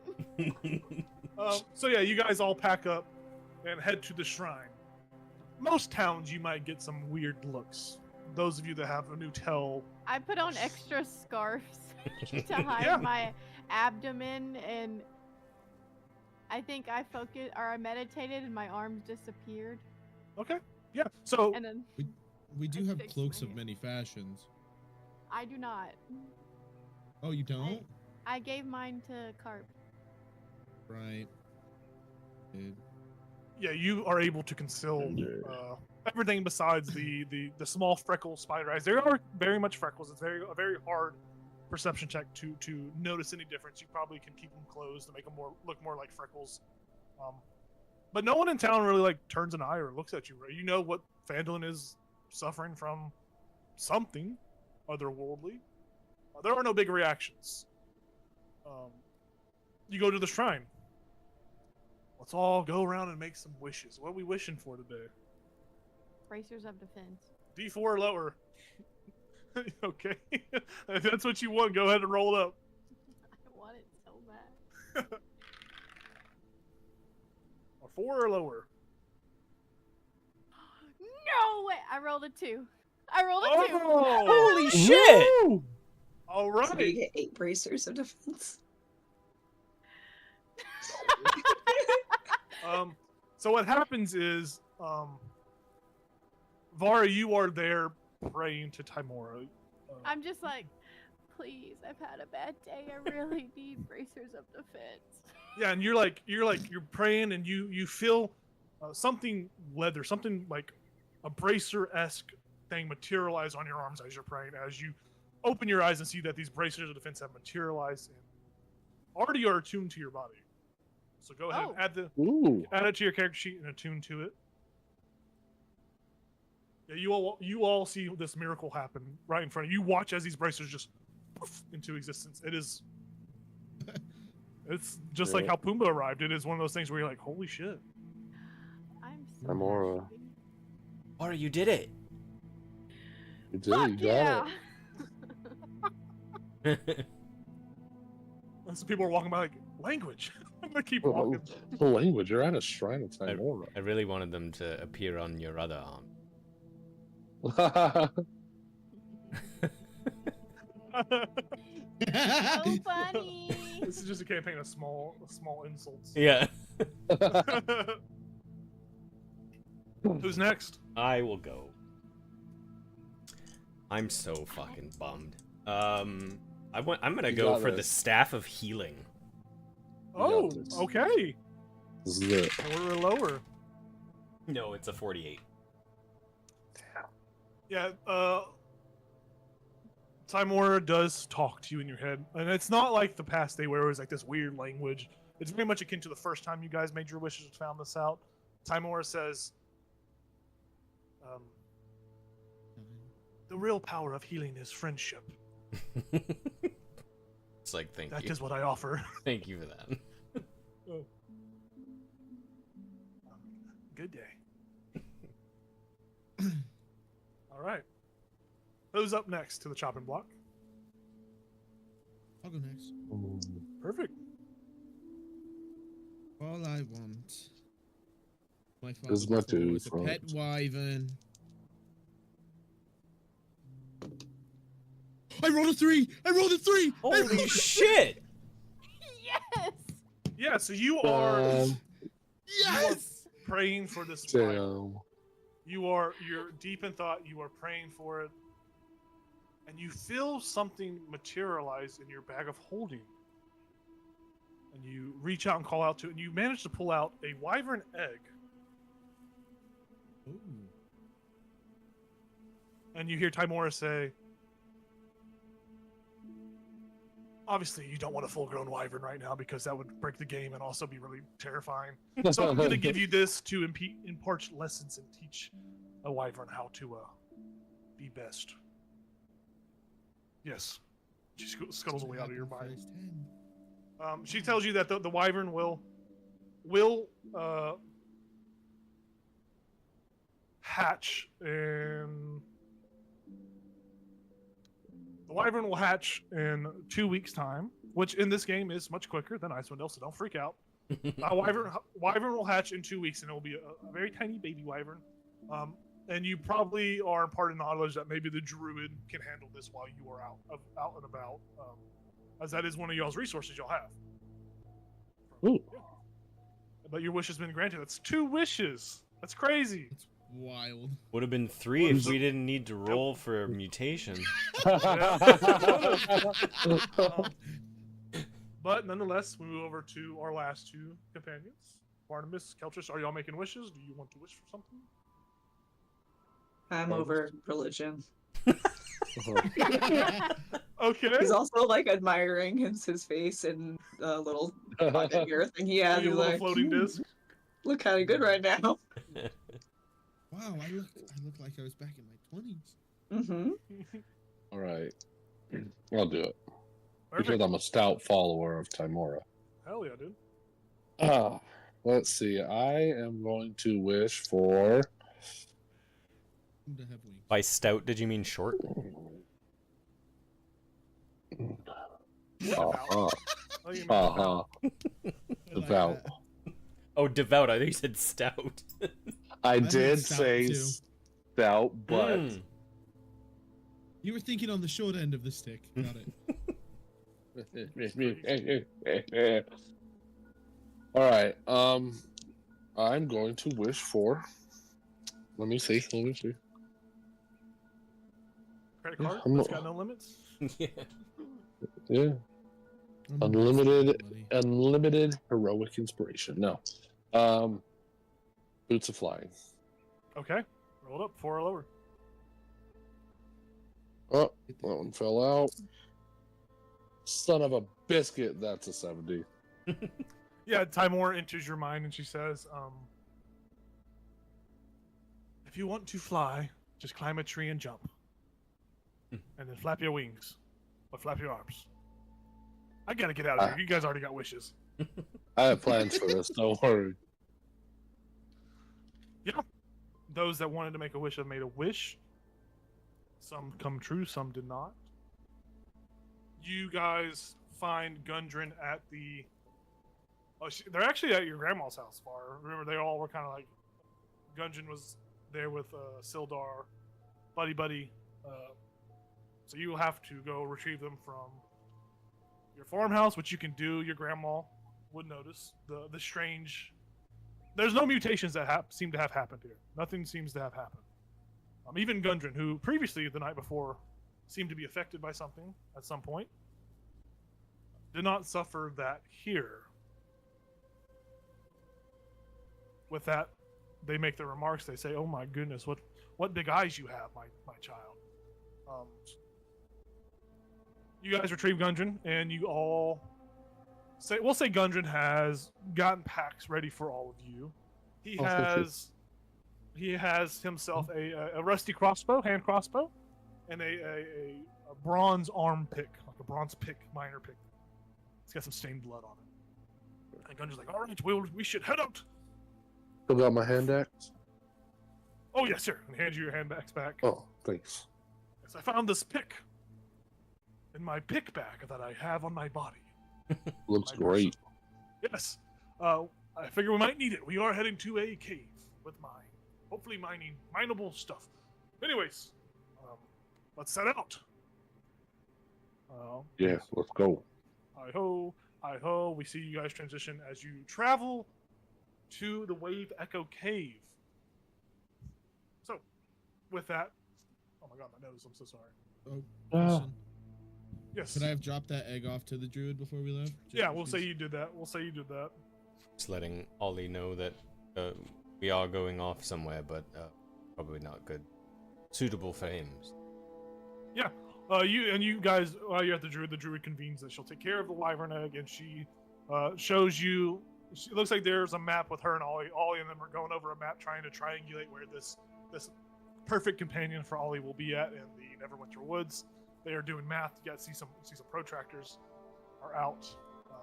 But yeah, you guys do that, and we see you guys start to journey to this cave. On your map, you can see the cave is about 3 hexes away. So we'll say that you guys, there's no random encounters. These are hard, laborious hours of trekking through mountainous region.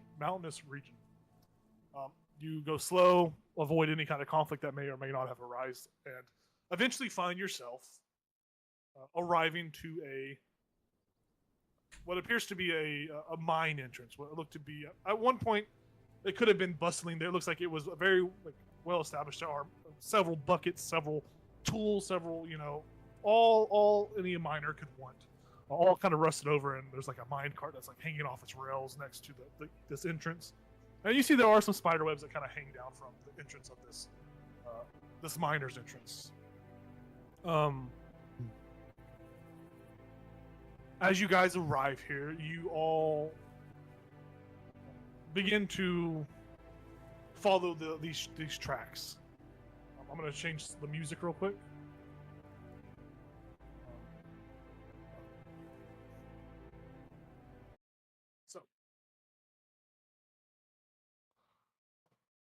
You guys have all arrived here. It is the nighttime, so it's still the same day, but it is nighttime as you guys enter. Here's a quick 60-second tour of our. Whoa, this is not what I want. This is a quick 60-second tour. How to shower in a van. That is not what I clicked on.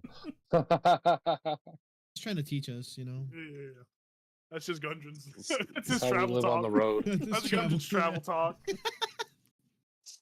These aren't any. What the frack? Come on, man. Play some tunes. That hi-ho one. Yeah. Hi-ho, We'll definitely get copyrighted by Disney. It's off to work we go. This is I'm interested in shambles because this isn't what I want. I might just send you guys the actual. Let me refresh it and see if I can get it to work. One more time.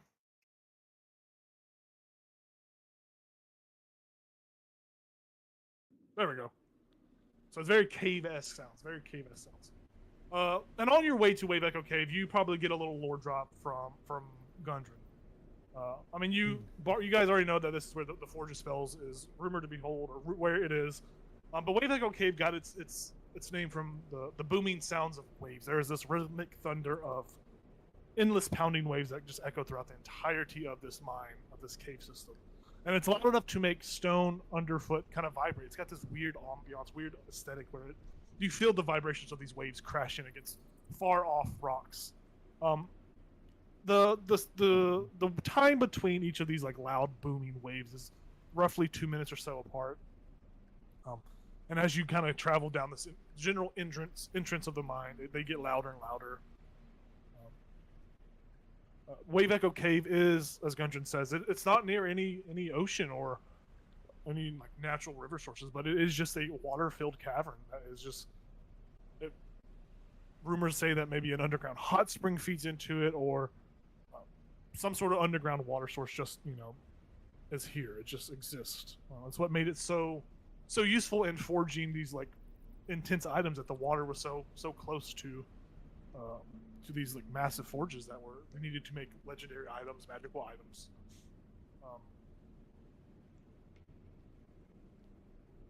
But yeah, we see you guys all arrive to this cave, and your descent into the cave begins. So with that, you can see that you guys are here. You're not on the map, but I can put you guys on the map. Kelshus, did you bring Pumbaa with you? Of course. So Pumbaa is in cohorts here. If you guys could change your names to just your first name on your token for me, please. How long does it take to get here? It took you guys the majority of the day. It's been well over 10, 12 hours. Like, you guys hiked very strange. So you guys arrive at nighttime. If you guys want to kind of just rest up before you guys can make a camp and rest and then set off in the morning if you want to do it that way. Okay. You let me know. Do you guys want to rest and recover any spells? I know there was a healing word expended to heal up from a prehensile tail attack. And then to descend into the cave that morning, or do you guys just go right off the jump? Let me know. I can see in the dark. So can I.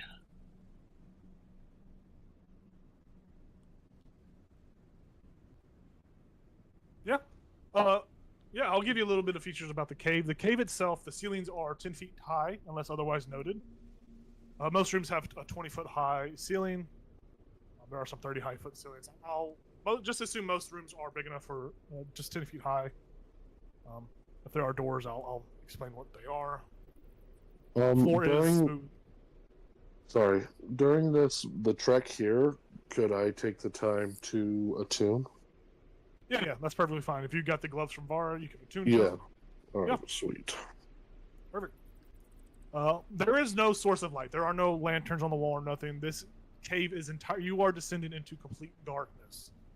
So those without dark vision will need to find a way to keep light on them or have some source of light to continue to see. Who does not? Just you two and Pumbaa. I can just cast light, so I can go with them. Okay. Pumbaa is a large beast. Oh, there's Pumbaa. So we'll say Barnabas has light cast on him. Light gives a aura of 30 feet, I'm pretty sure, right? What's the is it 20 by 20 or what is it? Let me double check. Bright light, 20-foot radius, dim light for an additional 20. So we'll say Barnabas is always covered in light. I'm going to hide this and just keep it around just for my measurement's sake. I don't want you guys to have to deal with that. How are you descending into this? Gundren is going to be placed on the map right now. Map is not loading. Refresh it. Refresh it. Yeah. Is it gray for you right now? Yeah. Yeah, it's down in the bottom corner, so just drag Bottom it. left. Yeah, bottom left. I had to do the same thing, I thought. Sorry, yeah. It's a big map, so if you want to zoom in on your character, you can feel free to. These squares are 5 feet. 5 feet squares. Yeah, that's a big ass Huge map then. Holy shit. So let's go home. God damn, this is a huge map. Okay. You guys are going to be in here for either probably a whole session and maybe a little more. There's a lot of stuff that happens in these caves, okay? Figured. A lot of fun stuff. I'll actually say, Gundren, why don't you lead since we're pretty unfamiliar with this cave? Gundren does look over to you and says, "Oh well, I'm like a fish out of water too. We just found the map. We actually didn't get to go into the cave yet until, I get that ambush. They went on ahead. I actually don't know anything. I don't know what the fuck's in here. Honestly, I just had the map." He holds the map up, and you see like he just looks really sad at the letdown that he just gave you guys. But we're here, and we're gonna save my brothers. Yeah. I can go 30 feet ahead and scout. Yeah, if you wanna run up, go. Feel free to. Yeah. Where's my guy? Boop. Dooby-dooby-doo. Where's 75? 30. Right? Yeah, so you're heading up to all the way up there. Barnabas is shedding light. You guys are all illuminated. Pumbaa's at the back in the light as well. Calcus, as you see 60 feet, right? Dark vision of 60 feet. I have 120, I think, because of my gloom stalker. You're just the craziest guy around. Yeah, let me go double check real quick. Maggie would be out too. Yeah, get all if you guys can put your familiars and all that on. I just didn't put those down yet. So yeah, you scout on ahead. You go a little further. Oh no, it is 60 feet. Sorry, my bad. It's okay. So 60 feet. You should be able to see the. You see. I will reveal it to you right now. So you see all the way to this back wall. You see some like pillars, and it looks like a drop off right there. There's like some sort of drop off to a pit. So this entrance tunnel leads into a large natural cavern. There are pillars of rock that support the the entirety of this entrance. And in the western part of the cave, beyond the pillar, are 3 bedrolls, which you see kind of peeking out behind that. That's that north leftmost rock that you see at the moment. Okay. There are 3 bedrolls. There's a heap of ordinary supplies: sack of flour, bags of salt, casks of salted meat, lanterns, flasks of lamp oils, pickaxes, shovels, and other gear. Amid the supplies, you see the body of a dwarf, dead for at least a week. You notice that 2 of those bedrolls are unkempt and appear to have been slept in, and 1 is still neatly made up and has not been slept in. You see past that dwarf is at the kind of northeastern section of the cavern. It looks as if there's a collapse of some sort of pit that falls off, but you can't really make out too much from this distance. But you do see a dead dwarf. Okay. I'll do my message spell, and I'll just relay that information to Baz. Just let the rest of the group.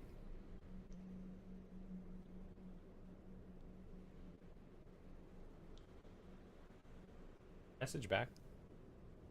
Yes, you can reply to this message. You get 25 words, I believe. Can you see any identifiers on the body? Anything specific about it, or just?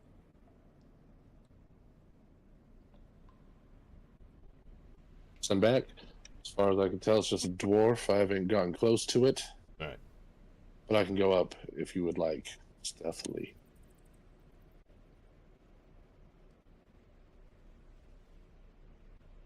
Sending Rosie in? Is that what you're doing? Oh, you're muted.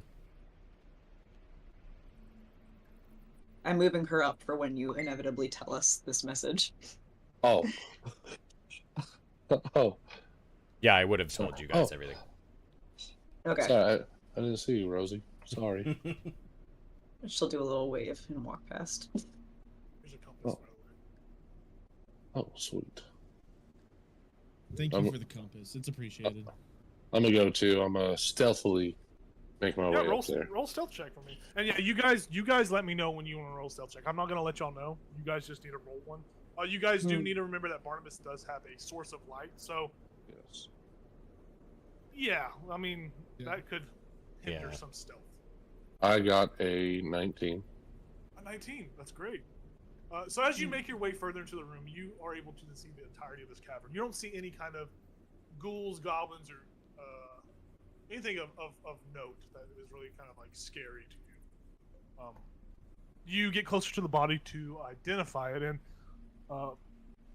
this dwarf, it's partially decayed. There's like, it's decrepit, like bones are starting to poke through, the skin has sagged, but the skin color and the frame match that of Gundren. You think this is one of Gundren's brothers. You see like a little stitched on like to their leather coat that says Tharden on it. Tharden Rockseeker on it. Oh no. But Did you I- do get a. did- Oh, sorry. Go ahead. I was just gonna say, did I know his brother's names? Did I know? I think you all would know that Gundren had 2 other brothers, Tharden and Nundro. You guys are all remember. You guys Okay. are all friends of Gundren from whatever past, even if it was kind of glossed over. Oh yeah, that's Not really okay. in your Yeah. backstory. Yeah. But yeah, you would know that is Gundren's his old brother. Oh. But while you're up there, you do notice something kind of poking out in the actual there's like something sticking out from beneath the Gundren. I need you to roll a D8 for me, Oh shit. and then a D100. No, I don't want to. Mosquitoes. Sorry. Okay, D8 It's a is present. a 4. A 4, okay. Well, the D100 is a 41. Yeah, you see there is what appears to be some sort of potion. It's a red hued liquid. It's very it's nice. It's a potion. It looks like a potion. Maybe you've seen potion of healings. It looks like a potion of healing. You don't know what quality of healing it is, but you know that it is. I'll push it. Yeah. Okay. Yeah. Then I'll do another message back and be like, I think I found Thor. What? Tharden. Thorden. Tharden. Arden. Thor. Oh, I'll just message back and say right. So, Burned. Gundren and say, sounds like one of your didn't make. Gundren, you see the kind of like the color and like you see this look of just sadness and depression on his face, and he says, "Well, at least he died in a cave under the earth, like old rock seekers always should." I had a thought that I may find either one or both of my brothers dead. It has been quite a while since I was ambushed and taken hostage in that cave, and it took a long time to get escape and all that. So we should take his body back to the entrance and cover him up, or we need to do something. I have to do something to put his body more at rest. I feel like I owe him a little, even though he was kind of a shit. I owe him a little bit of that. Can I inspect the body and see how he died, or try to figure out? Yeah, go ahead and make a medicine check for me. A medicine. I guess I'll start moving forward. Yeah, That's an 8. And you don't. The state of the body is too decrepit for you to kind of pick up on anything. All right. I'm also gonna move forward. Yeah, you guys feel free to move your tokens whenever you want. If you're going into like a new area, just let me know, and then I can describe stuff. This is very much up to you guys whenever you are moving. This up here is a I'm pit gonna climb that on falls the down. ceiling. Okay. Fucking freak. Yeah, you're up there on the ceiling. The ceiling's about 10 feet tall. When you're on the ceiling, actually, from your elevated height bar, you do see that pit down here has this pit. There appears to be some sort of slumped figure in the bottom of the pit, not moving. You see like some sort of mass on the ground. You can't really make out exactly what it is from wherever you're at right now. But you see there are two like exits. There's an exit that goes to the northwest and an exit that goes to the southeast. These little black sections right here are like tunnel openings that have been recently dug. They look like they've been dug out. A passageway has been made. Yeah, you guys all. Oh, go ahead. Sorry. Where's the pit? Whatever. The pit is right here. This whole area is a pit. This pit, it's a 10 foot wide, 20 foot deep pit. There are sturdy hemp ropes that are tied around one of the 3 stalagmites in this cavern that dangle into the pit to make a way traversing this pit. Can I just probably stealth, but also just climb down the edge to get a closer look at what's down there? Yeah. Go ahead and roll a stealth check, and then no perception check because you have dark vision, right? Yeah. And Yeah, I no, have just a blind stealth check. sight. Perfect.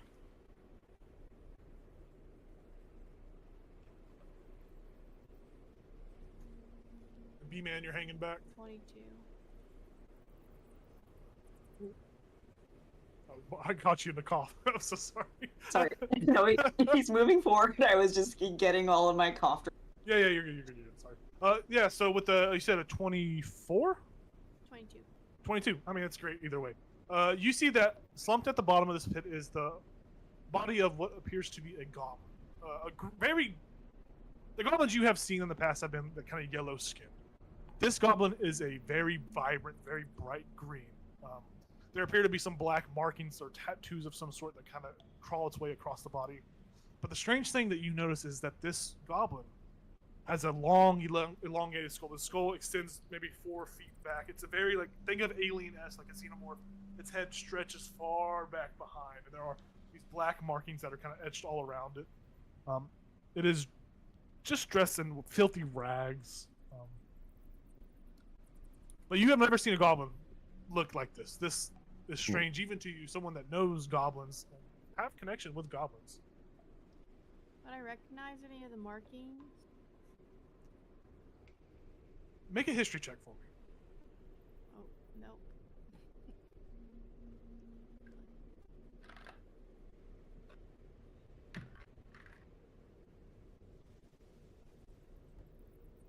$17.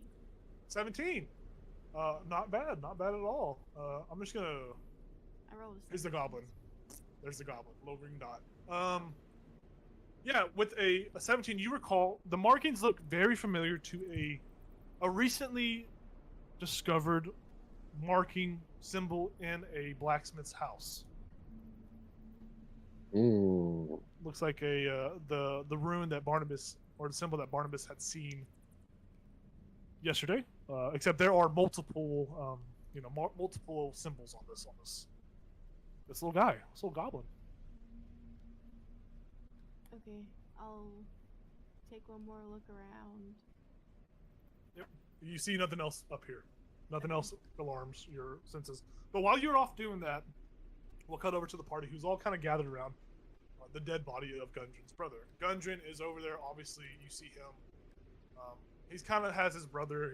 He's gathering his brother's belongings. He is looking for any kind of like memorabilia or any kind of thing that would, speak to, Gundren as his brothers. But as he works over the body, Gundren says, "Well, whatever happened to him, it seems that most of his belongings have been snatched and taken away. So I will offer the potion and be like, this was by him.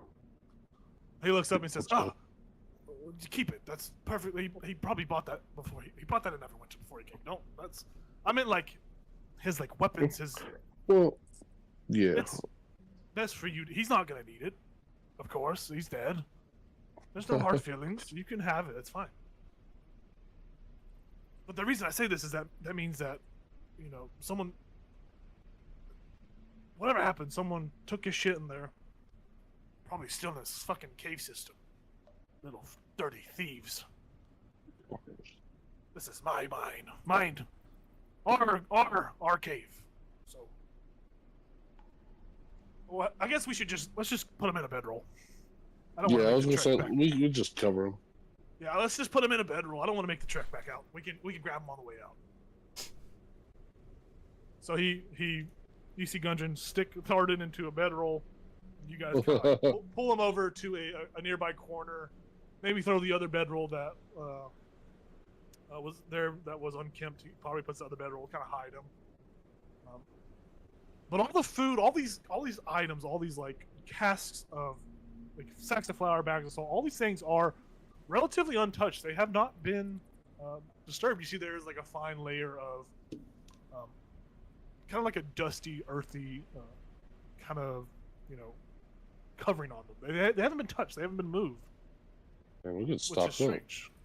Yeah, and Gundren probably chimes up and he says, 3 bedrolls, one for me, one for Tharden, and one for Nundro. If Nundro's not here, I'm sure we'll find him, hopefully, deeper in the cave, alive. But we must get to it and do what we came here to do. Hey, Jacob. All right. Yes. Can we say that I switched out one of my forms in the morning? Yeah. Can I switch out a giant, or the brown bear for a giant hyena? Yeah, you guys can all, that's something I always forget about. If we had a long rest, if you have spells that you want to change around or do anything, if you have that ability, feel free to do that. Yeah. I just completely forgot that I could. No, I trust you guys enough. Just okay. I'm not gonna remember. If you do it and feel the need that I need to know, great. Thank you, but I don't think you guys are malicious with mechanics. That's not something I really fault you guys on. But yeah, you guys, Gundren and Tharden, you guys have put Tharden in a corner, wrapped him up in the bed in his little bedrolls, and you guys are left in this room. There's a pit that goes down about 10 feet, about 20 feet. It's a 20 feet decline with a rope. There's a rope tied to one of these stalagmites right here. And there appears to be. Well, I guess Var would come back and talk to you. I'm so sorry, Var. You come back to the party as they do this. So there's a dead goblin down there, and looks like he's got that weird skull-looking thing where it's really long, and some markings on his head where it looks pretty similar to what we saw in the blacksmith shop. But that's all I saw down there. I'm gonna look through Rosie and have her look at the symbols, and then I'm going to copy them next to the original ones. I'm going to be tracking what the symbols are. Yeah, if you do that, there are a lot of symbols on here. To copy the entirety of this, or most of these symbols on the goblin, you guys will need to wait a significant amount of time. I say about an hour's worth of time to do this. There are a lot of symbols, and they're all different. They are each a different variation. It will take an hour to do. I probably won't ask that of everybody, but I'll copy a few of them while we're still here. Okay. We'll say you just copy. We'll say you spend 10 minutes. 10 minutes or so, and you can copy. We'll say you get maybe 3 of these symbols. 3 more of these symbols. Cool. Etched down. Just go ahead and do a performance check to try to, because you're peering through her eyes and, like, you know, writing as well. Mm-hmm. So just roll a performance check. I'm going to use my inspiration. Don't forget your. And you have the blessing of Time Ward. Do not forget about that, guys. I will use that. Get a 4. That's it. A 13. Yeah, that's perfect. That's basically exactly what you needed. You needed a 12. Whew.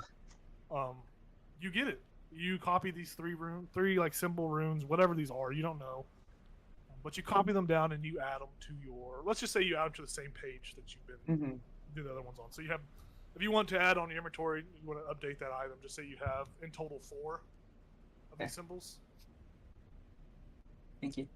Yeah, you guys all see Barnabas do his whole thing as he is very sleek, very ossified as he's doing it. The light shines, hits the angles perfectly. Hair shimmering in the distance. Uh-huh. Yeah. Gundren, you guys are all here watching him do this, waiting. While Barnabas is doing that, can I just search the rest of this cavern, see if there's anything that sticks out? Yeah, go ahead and make another. Let's say this will be an investigation as you're actively going around looking for something. Can I help you with that? Yeah, you can help him. So you have advantage. Oh, thank you. My other D20. That is a 17. Yeah, you go about the whole cavern, this whole cave entrance area. There's nothing in here that really alludes to anything more. Besides the the rations and what have its.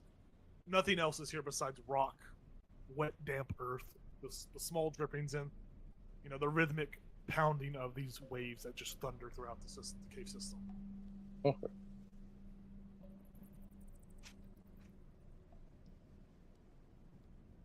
Suppose we should go down where the goblin is and pick a direction, right? Yeah. As well. Alright. Just an FYI. Get down there. Oh yeah. Wait, what? How's Puma gonna get down? Oh, he can climb. I taught him how to climb. There is a rope that dangles down that you guys can roll down. That's true.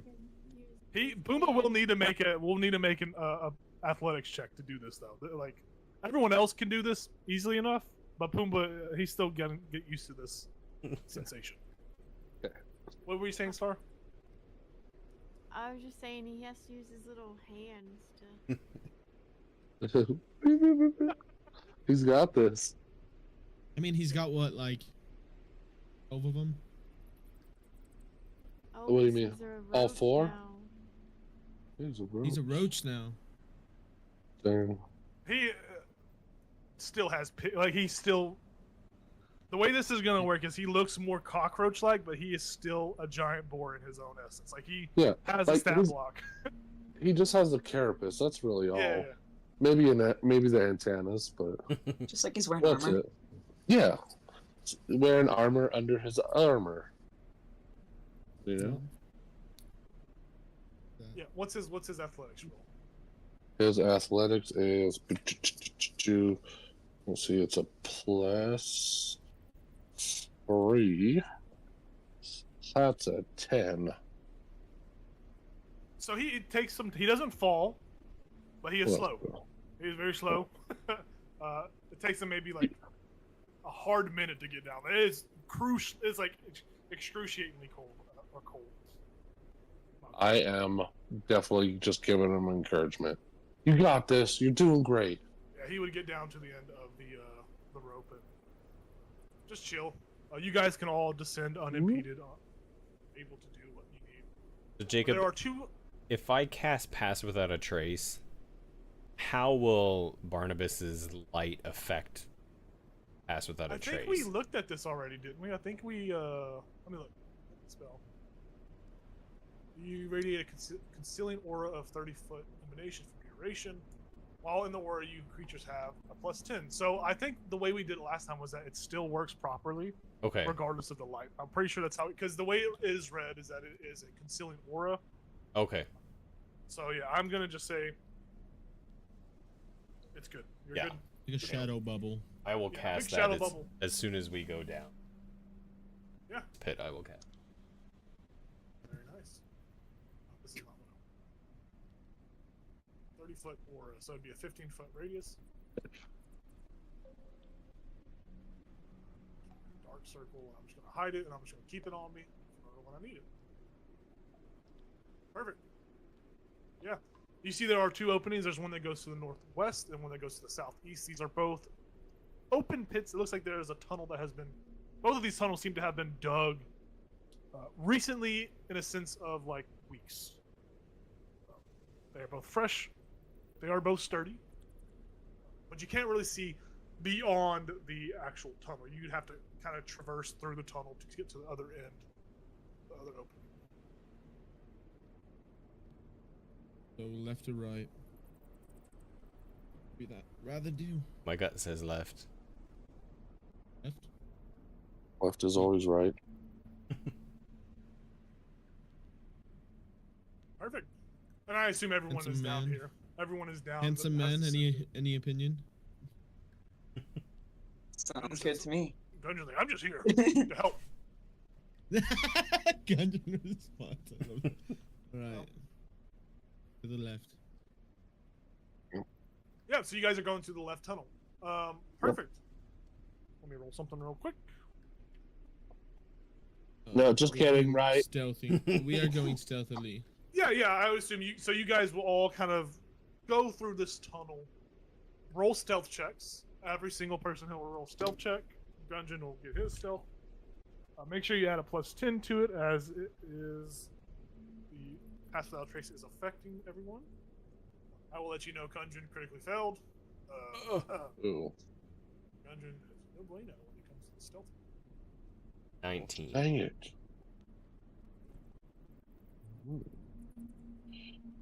20. I got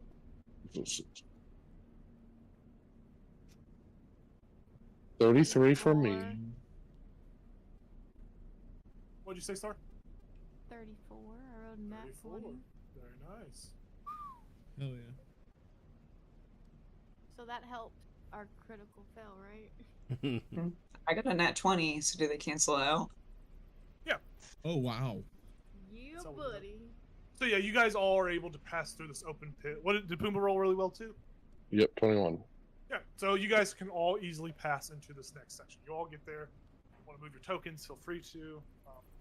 But this area, as you exit and as you begin to peek around, looks to be an area of numerous intersecting passages. There are just passages that are have been long carved by ages past. These intersecting passages. The ceiling here is only about 6 feet high, so it's a very crowded from the room you just came from.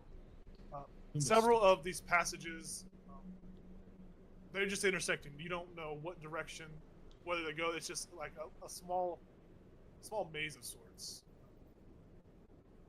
You see this one ends right here. It looks like there's a passageway up. This one looks like there's a passageway that extends to both the south and north in this area. Yeah. From where you're at, as you exit, it looks like there are several passages here. There is no other defining features that you see. The walls are smooth stone. The ceiling is low. Would like to come right here and look down this way. And 60 you see feet. about 60 feet down.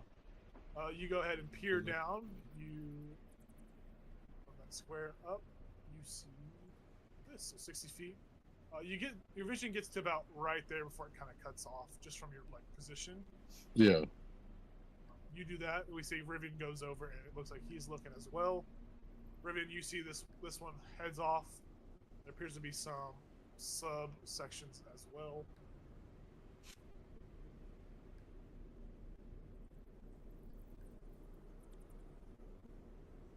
Big maze.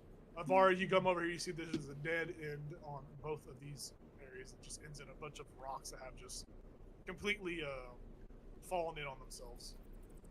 Cool. Dead end down here.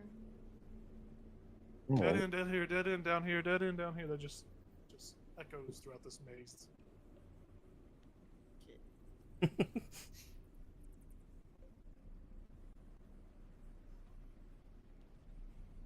Are they actually so like the one that Keltris is at look like really jagged, but the one Rivian's at looks really straight? Is it actually? Do the walls actually look like that? Yep. Okay. Yeah, some of the walls are these smooth, like precise precision cuts, while some of them still have more of a natural look to them. And you guys do remember that there was a large lore drop, not large, but there was a lore drop earlier on in the campaign. This is where the rumored Forge of Spells is known to exist. This was an area that many dwarves have. They settled here. They worked here. They carved the mine out. They made these paths. So it's not unnatural. Like, it's unnatural, but it's not an unnatural existence for this place. One. Well, from what I can see, the tunnel I'm looking at, there's a curve up ahead. Turns that way towards the tunnel that Rivian's at. I don't know if they connect or not. I have a couple different paths. I say we just pick one and go. Yeah, let's go down Keltris's. Okay. Okay. I'll move ahead, but everybody. I'm on top of the ceiling above you. Ah! Yeah, so you guys are all running down, not running, but you guys are all traveling down that, Do we have to make new stealth checks, or are we still good? I don't know. whatever you feel like doing. I don't know if it's still gonna persist or new with our stealth checks, or we need to make new ones. The stealth check was initially to get into this area. I would say if you want to make another stealth check, make another stealth check. Yeah, I think we should. But I will tell you that you do see something as you were making your way Yeah. down this tunnel. Oh, I was gonna peek around this corner. Yeah, you can Sneaky, peek around the sneaky. corner. Someone has a passive perception of 18, correct? Yeah, I do. Just What is everyone else's Take a passive fee. perception? What is 14. Wow, Also 14. I 14. miscounted this moment. 14. So as you guys are all heading down this pathway, this tunnel, you see what looks to be sap of some sort clinging to one of the walls, but you quickly realize that it's not sap. You're not surprised, but you see this large ochre jelly, like looks like a human as it sees you. It's naturally trying to blend in with the surrounding, but you see it, and you guys need to roll initiative as this thing is like obviously you spot it. It's a danger, and it obviously is going to try and come towards you. Does it spot us? Son of a. It Biscuit. does have blind sight, and you guys just crossed its pathway. Aw. Alright, initiative. Give me one moment. It is. I'm gonna use my heroic inspiration. We'll say Keltris, you see up here. You see some of the path that kind of curves a little bit more. You can just see right here. This kind of goes here and opens up a little bit. The ochre jelly. What about off to the side? Because I see 60 feet. You see it right to that wall. There's a Okay. little wall right here, Okay. but you don't see like this down here. Okay. Yeah. So it just ends right there. But yeah, this ochre jelly, ochre jelly. Ochre, I think. I don't know. Ochre. Ochre. Ochre. What did you guys get on? Well, Keltris, what'd you get on your roll? Okay, I got 17, 18, 19, 20, 21, 22 for initiative. 22. Baz, what'd you get? 7. Pumba got 16. 7. Puma got 16. I Barnabas, what'd you get? also got 6. Mara got 16. Barnabas, what'd you get? 12. 12. Rivian, 11.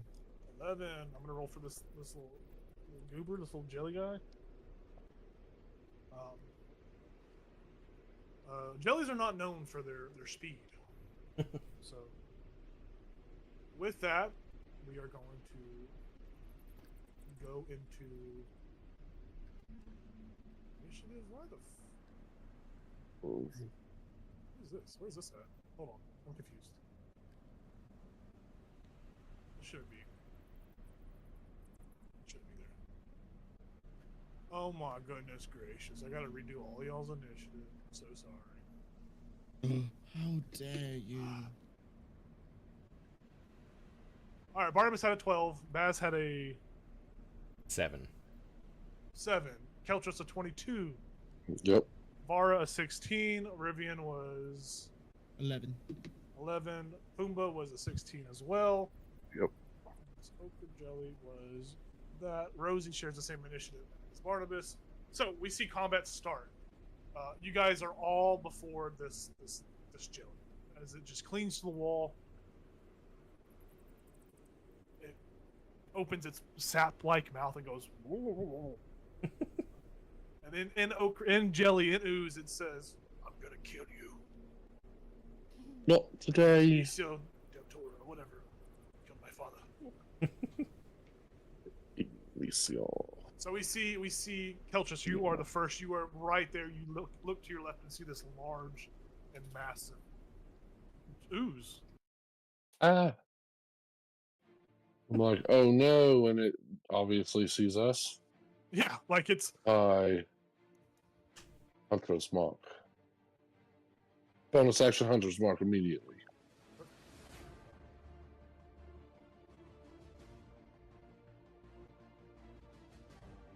And then I shall shoot it shoot it. with my bow. Oh, it's a 15. 15 hits this jelly. Good. Give me my D6. Okay, we got 2, 7, 8, 9, 10, 11, 12 total. 12 total. This is a piercing blow. You hit it with piercing Damage. Yeah, a heavy blow. It gurgles and burbles and goos up. You watch as the arrow just kind of get absorbs and kind of just snaps in half inside of its body. Oh, and it is vexed if it did damage to it. It did damage to it. Okay. And then I'm going to back up. You were. Yep, you back up. Perfect. Where I can still see it and shoot it. Sir. And you kind of see there's there's an opening here. Connects. Okay. All right. We move over to Vara. Vara. What are you doing? I'm gonna. Are you on the wall? I'm still on the ceiling. Yep. So you're on the ceiling. The ceiling here is only 6 feet high. So you are right there. This is a low ceiling. And speaking of which, since I need to bring this up, medium and larger creatures have disadvantage on melee weapon attack rolls, except if they use light weapons. Because the ceiling's so low in here, you'll have disadvantage on melee weapon attack rolls. All right. So if I just hit it with my fist. You're hitting it with your fist. You're fine. Okay, that's what I'm gonna do then. Hit it with your fists. My other 2 arms are out, and I have my 2 hands ready to fight.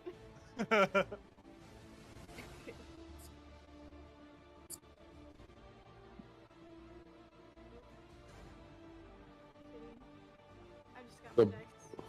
Still beating it up from the ceiling. Yep.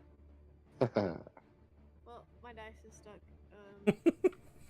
Didn't you have this problem That's a nat one. once upon a time? Huh? Didn't you have this problem once upon a time? But it's been going through all night. Oh, there we go. There's what it is. When you needed it most. Oh, man. What'd you get? I'm gonna use my, whatchamacallit. What did you get before you use it? What'd you get? 11.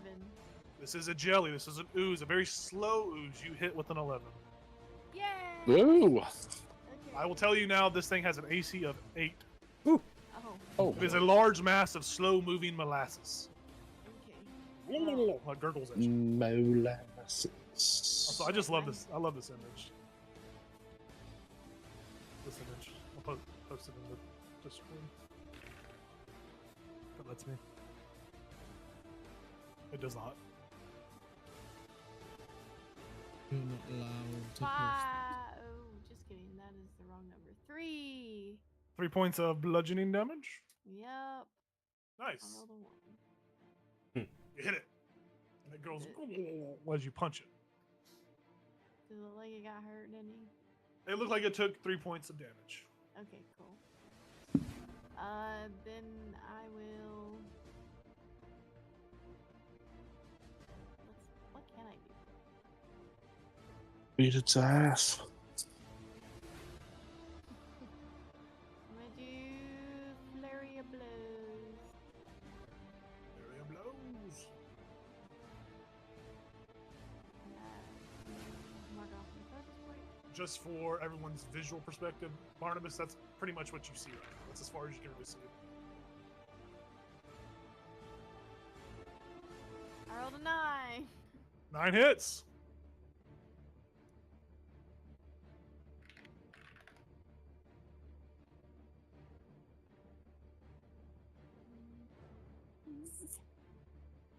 Do 4 points of damage. 4 points of damage. One more hit. Wow, I rolled exactly an 8. So. Perfect. 8 points of damage. Damn, look at you. Rolled well that time. Yeah, you hit this thing and you watch as its form is faltering a little bit. It's not as oozy as before. It is now bloodied. Okay. That's it. Okay. It is Lord Pumbaa's turn. Pumbaa's at the back. Pumbaa's at the back, and he's just gonna be like, I don't know what's going on. I can't move forward. It's too small. Well, he can move. It's just difficult terrain, but he will not be able to end this turn. Where everyone else is. All right. Then what I'm gonna do, what Pumbaa's gonna do, You can only see that far up. does he hear any kind of fighting? Yeah. I mean, I think he's Keltrish fly. You hear the thing of the arrow hit the jelly. You hear the like probably like the suction cup fart noises of Forest Fist popping out of this jelly. So he hears something going on up ahead. All right. He's going to go forward, and as he goes, he is going to try to get his head under and pick up Barnabas and bring him forward. Okay. Whoa, I do not Barnabas like allows being that, closer yeah. to the enemy. If Barnabas allows that, you can definitely do that. He don't know this. This is like, let's go to battle. We can, if Barnabas, if you would like, you could. I'll say you can easily dismount the pig before it gets up. Like he's like gonna be slow about it, so you can decide whether or not to ride the hog. This is I'll allow it. It's funny, but this Well, is it's only 6 feet tall here too, so that's what I was gonna I don't say. Pumbaa's like army crawling right now. Actually. Yeah. Yeah, that's true. Pumbaa, Yeah. yeah, is army crawling, so he's probably not gonna want to. I think he'd be stuck back. I feel like he would be stuck just because Yeah. of how big he is. Like Gundry keeps saying, "Get the fuck out of my way, you fat pig!" Why did he go to the Scottish? He'll be like, "Don't talk to me like that. That's rude." Yeah, so Pumbaa's army crawling. Right He'll now. he'll step off. He'll be nice. He'll let Gundry go. Perfect. Yeah, Pumbaa can't really do much. Thanks for reminding me, Craig. It is very cramped in here. Yes. I have a point of thank you. inspiration for reminding. Would have squished Barnaby against the ceiling. Barnaby. Barnabas or Gundren's gonna move. He has dark vision. He's gonna go 5, 10, 15, 20, 25. He's right there. He's like, "What do you? I see up." He's gonna use his little action just a monologue. What did you see up there? What's happening? Stop yelling. What's happening? It's Are you okay? massive sentient mustard. You guys got this. We move over to Barnaby and Rosie. Rosie shares a separate initiative, right? Yeah. that's I'm Rosie not going said. to use her for this right now. Okay. I am going to move forward and because I'm not sure I want to have her die this early in the cave. So I'm gonna do. You see about Vara. You see Vara's like back leg. You don't really see the jelly just yet. Okay, I'll move far enough until I can see it. Yeah, you can kind of like peek around that corner and see the jelly. Cool. Yeah, and I will shoot a ray of frost. Ray of frost. Shoot it up. A 10. Hits. 7 cold damage. 7 cold damage. You watch as like chunks of this gooey ooze just hardens and just like chips off and just breaks on the ground and just dies. Nice. Step back behind the others. It's a step back. That's Perfect. That was. Now we go to Maggie, which shares a separate initiative. She'll just stay Baz, back. correct? Yeah. She stay back. We go Yeah. to Rivian. Rivian. You've Right, seen alright. combat start. You've seen a ray of frost fly past you.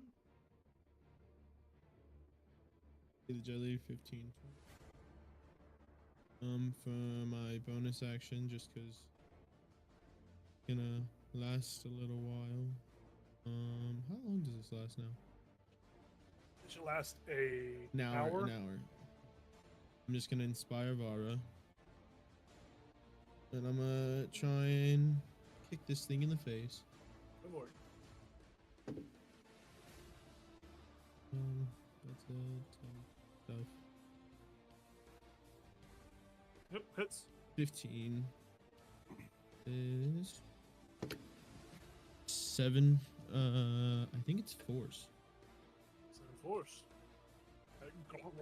Gargles and burbles when you make contact with your sweet chin music. It's still standing. It's looking less and less likely of keeping its form. It looks like it's taking a lot of damage.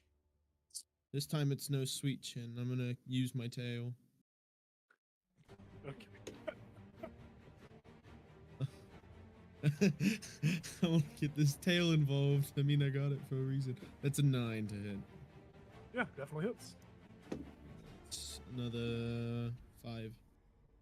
Yeah, 5 points of damage. How do you want to do this? Slices it in half with the tail. Yeah, the jelly just splits from the force of this prehensile tail as you kill this ooze. It just slowly just kind of like drains into whatever cracks or earth that's here as it just like fizzles out and dies. There's nothing left there in its spot where it was at. The battle is over. Woo! And you guys are all back in the maze-like tunnels that are here. You guys are all illuminated by light, but also some of you are within darkness. Baz got a bit of a double decker going on over here. A little bit of a circle on a circle. What are you guys doing? The battle just ended. A very quick battle. You see it, you're so honed and so trained. You just kill it. It fizzles out, and you're back into the silence, with the pounding waves and the dark, dank cave. Moving forward, I think. Yeah. This tunnel connects over there. This one goes straight. Ah! Going straight the direction we. Alright. Sounds Go good. quietly though. Of course. Yeah, of course. Horse is a horse, of course. Ah! Wasn't anything behind the jelly, was there? No, it's just another dead end, and the jelly just kind of fizzled out and melted into the earth. Cool. Why does it keep doing this? Cool. So yeah, you Excuse guys me, dog. continue forward. You see there is what appears to be a path that goes to the left, and this path extends further and looks like it opens up into a larger cavern up ahead.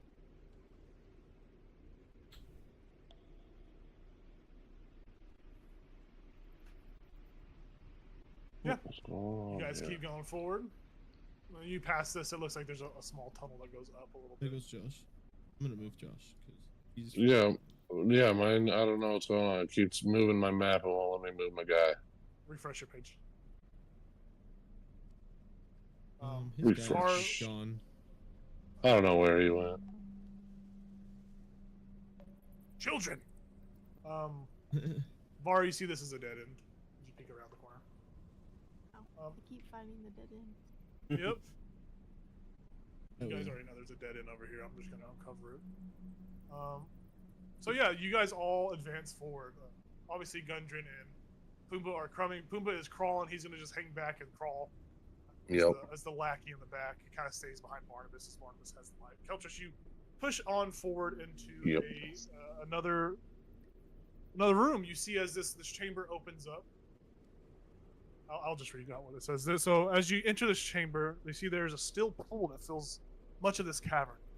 The water is dark, revealing little of what might lie within, if anything lies within. The shore of the pool consists of thin layers of broken shells from strange pale mussels.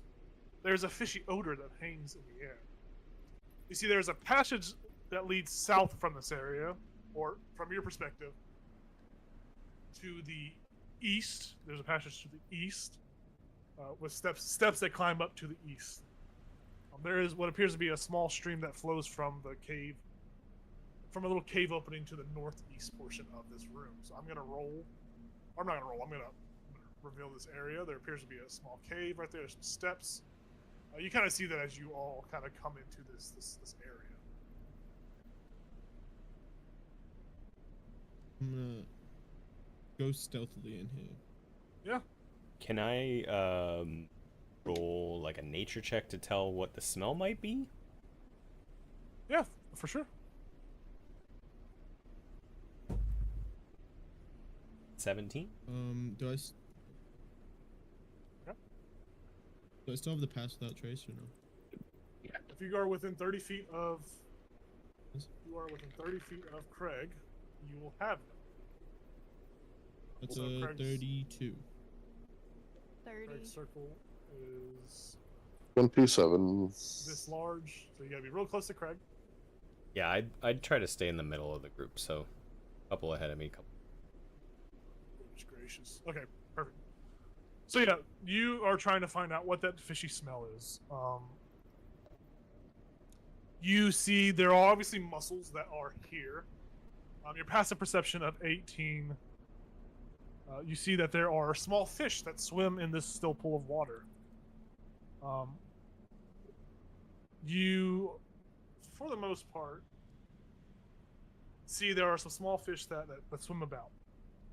You also notice, kind of in the depths of the pool, much deeper into the pool, is what appears to be a very large snake. A very big, blackish blue boa constrictor. This very large snake that's kind of like set in the middle of the pool, and it's just sitting there. It doesn't notice you, thanks to y'all's aura of pass without trace, but it is sitting there. It's watching the fish. Other than that, that's all you see with your passive perception. And you know the fishy smell is from the fish that swim within the water. Quietly say to the rest of the group, large snake. Cool, so go through, go to the next passage. Be very quiet. Or we can go back. Right. I mean, there's that stairway. Yeah, do We we? could always.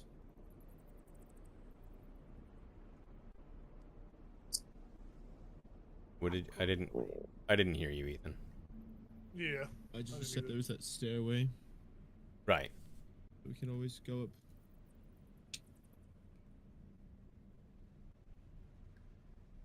Yeah, Do we want to turn back or we want to go? let's go. We can go stealthily. Stay close. Pumbaa, stay close.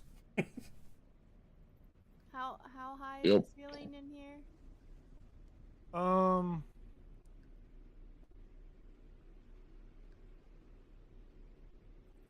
Let me look. Let me read. The Is it less than 30 feet? ceiling in here is 20 foot high. Okay, I'm just gonna climb right above Bass. Yeah, and there are like small stalactites or stalactites that kind of dot, so you have to kind of like maneuver around them. Nothing too hard. But yeah, if you guys are making your way, go ahead and roll stealth checks. You guys are all kind of clumped around Baz, correct? Yeah. Mm-hmm. So for the most part, everyone will roll. Gosh dang. I keep getting a 10 on this dice. Hell yes. 27 and 15 for Pumbaa. Or 25 for Pumbaa. 26. B2. Let me know if you roll beneath a 12. Got a Anyone that natural rolls beneath a 12. 36. Uh, Pressing that. so no one I rolled can beneath a roll 12, forward. correct? All I don't right. think so. Yeah, you guys are able to skirt your way on in there. I will ask though. I will ask for you guys all to make perception checks as you kind of begin to walk through, because you will actively be looking around as well as you're stealthing around. You're making sure the snake doesn't pop up and prop out on you, attack you. Perception. 26. Okay. Damn. 21. 11. You guys notice 11 also. rather close and rather close to where that shape of the snake was in the water, which was alerted to you guys. I will unhide the token. There's a snake right there. That little purple dot. Those that rolled really high. So Barnabas, Baz. You see what appears to be some bones, some sort of skeleton lying at the bottom of the pool, really close to the snake. You see that there are some hints of gold that glitter off the fingers, and it looks like something is clutched within one of their hands. Good. It looks to be like a wand of some sort. At first, Barnabas was going to be like, "Oh, we don't need that, right?" But and hearing that it's a wand, he's like, "I'm going to try and get that." Unseen servant? Sorry. He's looking through his spell books right now because he wants to figure out how he can get that wand. Can your unseen servant get it?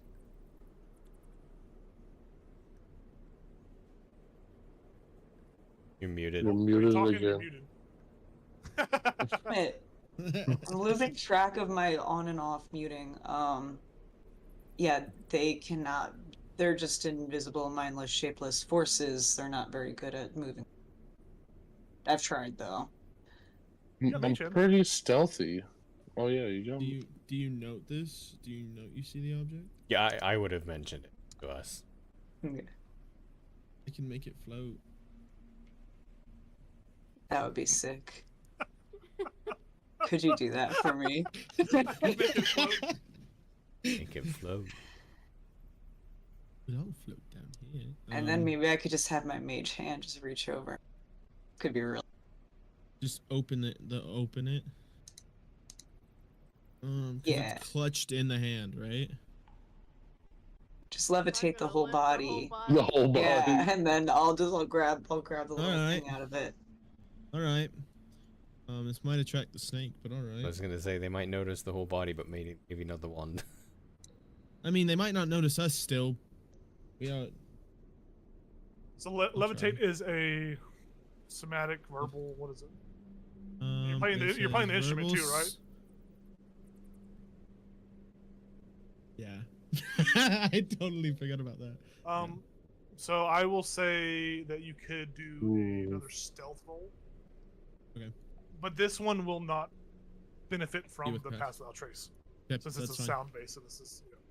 All right. You got this. Get my back. Cast. I help. You cannot It's help him cocked. in this. Gosh dang it. you break out some sort of like liquid to make the strings not as noisy. It says shh. 23. 23. Yeah. You feel like you would be able to do this successfully without alerting whatever snake is in the water. I levitate the body out of the water. Yeah, you watch as the skeleton of this dead whatever just rises out of the water. You see water droplets just dripping off of it. You actually watch as a snake, from this sudden action of surprise, it kind of recoils and goes and like tucks away under a rock in the far back. The skeleton is just limp, water dropping off of it. Its hands are now raised in the way it's levitated. You see like a wand in one of its hands and like 3 golden rings that kind of glint on one of its other Can I just hand. pull the body over here? I mean, yeah, you might as well. It flies towards you. Alright, I guess I'll levitate it Whip toward around. us, yeah. Yeah, so the little purple drop just whisks over here and just lands right there at the feet of everyone. You see that there are what appear to be some sort of robes, like some sort of old wizard robes on them. You Barnabas, see these robes as belonging to what might have been a wizard. The bones are well preserved, but not well preserved. It's they are, the skeleton's been here for a long time, really long time. Stylish is that robe? Are the robes still good? No, the robes are just in the worst Okay. state possible. Okay. If someone knows mending, you could probably fix them. But they are just like some drab, like blue, purely blue robes with like vertical golden lines that kind of trail up and down the entirety of it. But that's rough. Alright, so not cute enough for Barnabas's new lease on No, life. no, definitely not. He'll just take the wand. Yeah, you grab the I wanna wand. take the rings. Yeah, you grab all 3 of the rings. The rings are worth 150 gold piece each. Ooh. Dang, okay. They are very luxurious rings, pure gold, fine dwarven craftsmanship. I'll cast mending on the robes to see how nice they are once they're fixed. Yeah, you put it back together in a state. It's still damp, still wet, Yeah. but it is they are ordinary robes, but they are blue with a hint of gold that kind of like trails down the shoulders. It's nice. Do you It's not want that nice, but it's you want nice. them, Bonnie?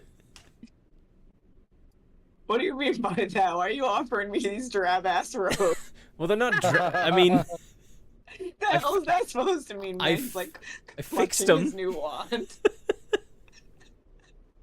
I'll actually take the robes just so in case we need like fabric for something.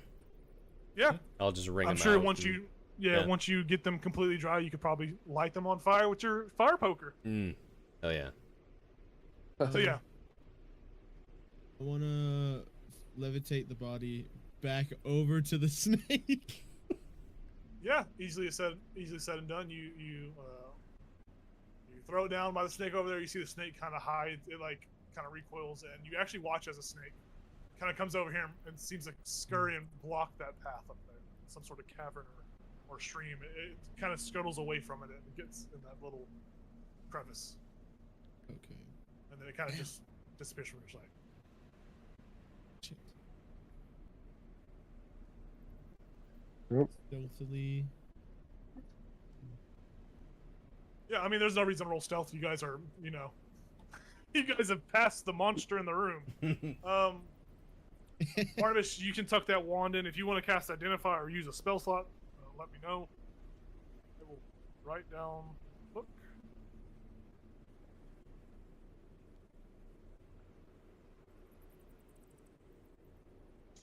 I only have it as ritual right now, so That's fine. I will. I would say you can make an Arcana check to see what this is. This is not a, very like, this is You a have a common catalog. wand. This is a common wand. You have a catalog. A 12. You don't know what it is. Yeah, I'm a little distracted right now. Yeah. So just put in your inventory, put unnamed wand. Put Voldemort's wand. I saw that. So as you guys come to this next intersection, Gunjan and Pumbaa, they are with you guys, but they are kind of just in the backseat right now. Yeah, my thing keeps messing up. I keep having to refresh it. It's okay.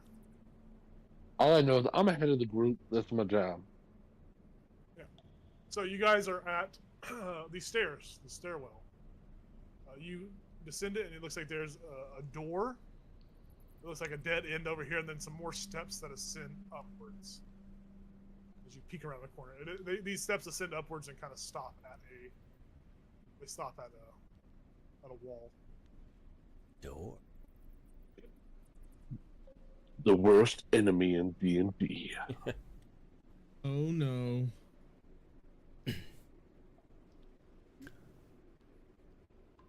Say we go check out the door. Like, Yeah. I like that a lot. Go Okay. check the traps. Best at that. Is that you? I don't know. What do I roll? Perception? Or investigation? I can never remember what check for traps is. Is It would be it'd be investigation. I have a +2. Hey, I would be good at that. Yeah. The hell? I'm pretty It sure would. it's investigation. All right, I'll mosey on forward, like looking real hard. My wizard eyes. I shall assist if I can. Oh no, it's Cool, perception. cool. it is perception. Okay, I was gonna say the wizard shouldn't be good at this. Oh, I have a +4. And can I assist you? perception.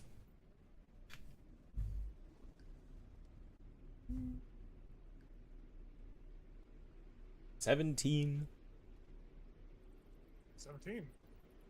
The door does not appear to be trapped. Doesn't appear to This be door trapped. this door is 6 feet tall and 4 feet wide, and it's made of 6-inch thick cut slabs of stones fitted with iron handles and hinges. It is a very. It appears to be not trapped. You don't see any traps with that roll. Is it locked? Is there a lock on it? There does not appear to be a lock on it. It does look like it is a heavy door that would require some to push it. And Oh, I could do that. Keltris, and yes. you feel that it might be very noisy if you do that. Oh. Actually, as they try to open it, I want to cast silence on the door. Silence on the door. Okay, so silence is how much of a radius? It's a 20-foot radius 20-foot radius. from where I cast. So you're casting it on the door. Yep. Does it penetrate through cover? What's the specifics on it? So for the duration, no sound can be created within or pass through the 20-foot radius sphere. Centered on a point of chosen range, any creature object entirely inside the sphere has immunity to thunder damage, which is weird. And creatures have the deafen condition while So you are putting it on the entirely door. inside it. I'm putting it on the door. On the door. Perfect. So Cool, you're cool, doing that. Who all is in this circle? So hold on, I gotta bring back the Barnabas's light chart. So Barnabas is full of light. Baz has his darkness on him, which is within. I hate these fucking overlays. It's pissing me because I can't select. Like it makes it hard to select. This is Baz's little circle of darkness, his emo circle. So right now, everyone that's within the circle has the +10 benefit of pass without a trace, right? Anyone that is in the blue circle will have Deafen be in condition. silence. You'll become deafened, and if you have any spells that require verbal components, you will not be able to cast them. You will not be able to cast them. Gungeon will just kind of like tuck right down here. What is Pumbaa? Where's everyone at? I think that's what matters I am where I am. in this exact moment as the door is about to Yeah. be pushed. I am where I am. I am by the door because I am going to attempt to push it open. Okay. Pumbaa is on the stairs, pushing Rivian forward. He's like, I want to be quiet. I want to bet he will push you forward. Okay. So Pumbaa is kind of blocking you guys in a sense. I like it. Barnabas is down there. Barnabas is. Yeah, he'll be in the darkness, but not the silence. Yeah, so you are just at the edge of silence. There's a little bit of light, so. Perfect. So you want to open the door, go ahead and make a athletics check to push it, or it's a strength roll. The strength. Actually, it would make sense to be athletics because you're pushing, you're exerting force. So athletics, you will have to beat a 15. It's just a DC 15, a medium check. You should be able to get that easily enough. Hopefully. Big fucking muscles. Yeah, 17 plus 5. 17 plus 5, 22. Okay, the door gives. The door, you push on it and it begins to open. There's no sound. Those that are in the silent spell, it is this weird, just cacophony of silence. It's like you don't hear the cave no more. You're like, it's very, very disorienting. Just hear white noise. Yeah. Oh wait, hold on. What? What'd you roll for your strength check? 22. Okay. I lied. It was a DC 20 athletics check. Oh. Wow. And you give a push, and you feel as you push and you exert enough force on this to move or break whatever was barricading from the other side. My So muscles you swell push out. through, and this room, as the door swings open, I don't know how this would work. Because there's dim light that kind of radiates further out past the initial 20 feet. You know what? We'll do it like this. So you open the door. As you push the door open, you see there are old stone bunks that line the walls of these quarters. This room is lit and heated by a glowing iron brazier in the middle of this room, and nestled around this brazier are 6 creatures. Oh. You see what appear to be 6 bugbears sitting around this brazier. They have not noticed you yet, due to the very weird, very strange conditions that are here at the moment. I'm trying to unhide them for you guys, but I'm struggling. There are 6 bugbears. 1, 2, 3, 4, 5, 6. Perfect. 6 bugbears that are there. They are all around this table, and they appear to be playing some kind of card game or something. One of the bugbears here is much larger than the others, maybe like 2 feet difference. And if anyone speaks bugbear or goblin, Undercommon. are you? Actually, you wouldn't hear them. Yeah. So they appear to be talking. Barnabas, I think you're too far away to even hear. There's a wall between you. Even for Rivian too. You see they look like they're talking. They don't notice you yet. They're all playing some kind of card game, and you notice across the room, past the bugbears, is a door that is blocked by a barricade made from the remains of a wooden table. So it looks like there's a wooden table that is kind of pressed up against this door to barricade it. I'll look back and be like, So are you like shutting the door back, or what are you doing? Like, as you back, are you just backing up and doing hand gestures?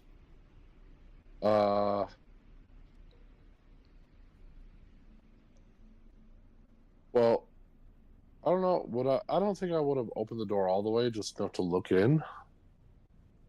So the reason I described everything like that is because it was barricaded and you had to exert force to actually move. Yeah. No, I would just kind of dip off to the side and hide. Okay. And look back and be like, 6 bad people with swords. You see, Keltris is doing. That's Do a my performance sword. check for me, Keltris. Man. The best at it. Where is it at?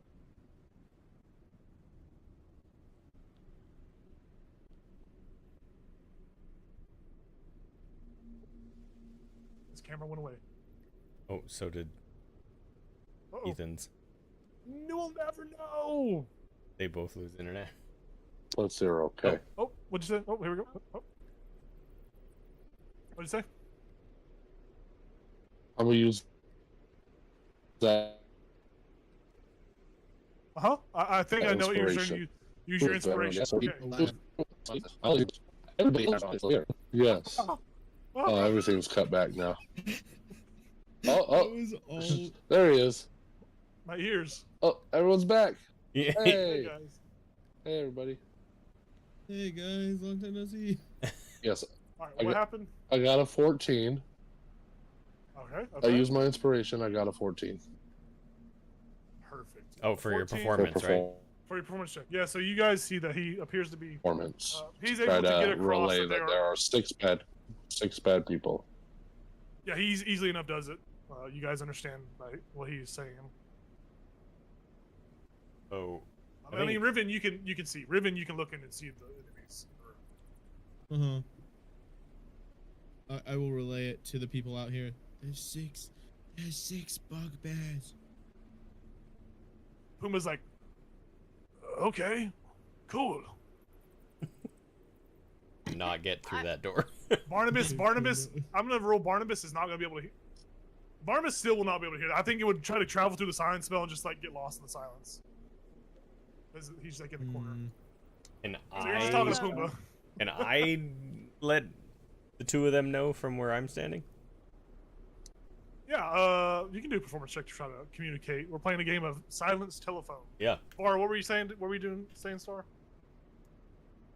Sweet. So I've been slowly teaching them sign language, right? Yeah, but not enough for them to be Aw. to be able to speak in sign language. Okay, I'm just gonna go. Okay. I rolled sounds like she's ready. a 13 to let Barnabas and Gundren know what's going on. Yeah, Barnabas and Gundren, you are alerted that there are 6 foes ahead. Gundren puts a thumb up. I do the same. He goes like this. Rosie also puts a thumb up. Yeah. One. Gundren Yeah. wants to fight. So it seems like everyone here is aware that there are enemies We're up in it. ahead. The bugbears are still playing a game of cards. Oh my gosh. Should I? Are they still talking? Can I still see if they're talking? They appear to be talking. They appear to be moving their mouths and like lips. You only I'm really gonna see look like at- the far bugbear, like through the cracks of two of Okay. the other ones. I'm gonna look at everybody and be like, you know, shh, and I'm gonna drop my silence so we can hear. You are dropped into the sounds rush back in. You all hear everything once again. It's very disorienting, and as your senses kind of come to as you begin to focus, and Rivian, his lips open as he's about to explain something. We're gonna end the session, and we're gonna see what happens. Next session, I'm gonna leave you guys with this image. I'll send it to you, and you guys can plan Oh yeah. or prepare for whatever horrible things you have for these bugbears. Whatever war crimes. War you- crimes, war crimes. That was my thought. Like we planned the Thunderwave thing again. Like, Well, can it we was- do any? Is there like a peaceful way to do this? I was So gonna far, throw a it's tangle awful. in there. I could shoot my web too. We can have double. I can also web. We can just like wrap them all up really tightly and then leave. Oh my. Might be something good in there. Though. I love that you chose a spell web. Yeah. Why not? It's like make a little playground for Rosie. Seems fun. But with that, we will see you all next Tuesday, I I think so, believe. yeah. Yeah, let's hope so. Next Tuesday. Tuesday. So, thanks for Yeah. watching. Thanks for Tuesday. tuning in. Have a great night and enjoy the rest of y'all's week as you guys continue your way to Woo. cave exploration. Bah, bah, bah. Thanks for watching. Bye.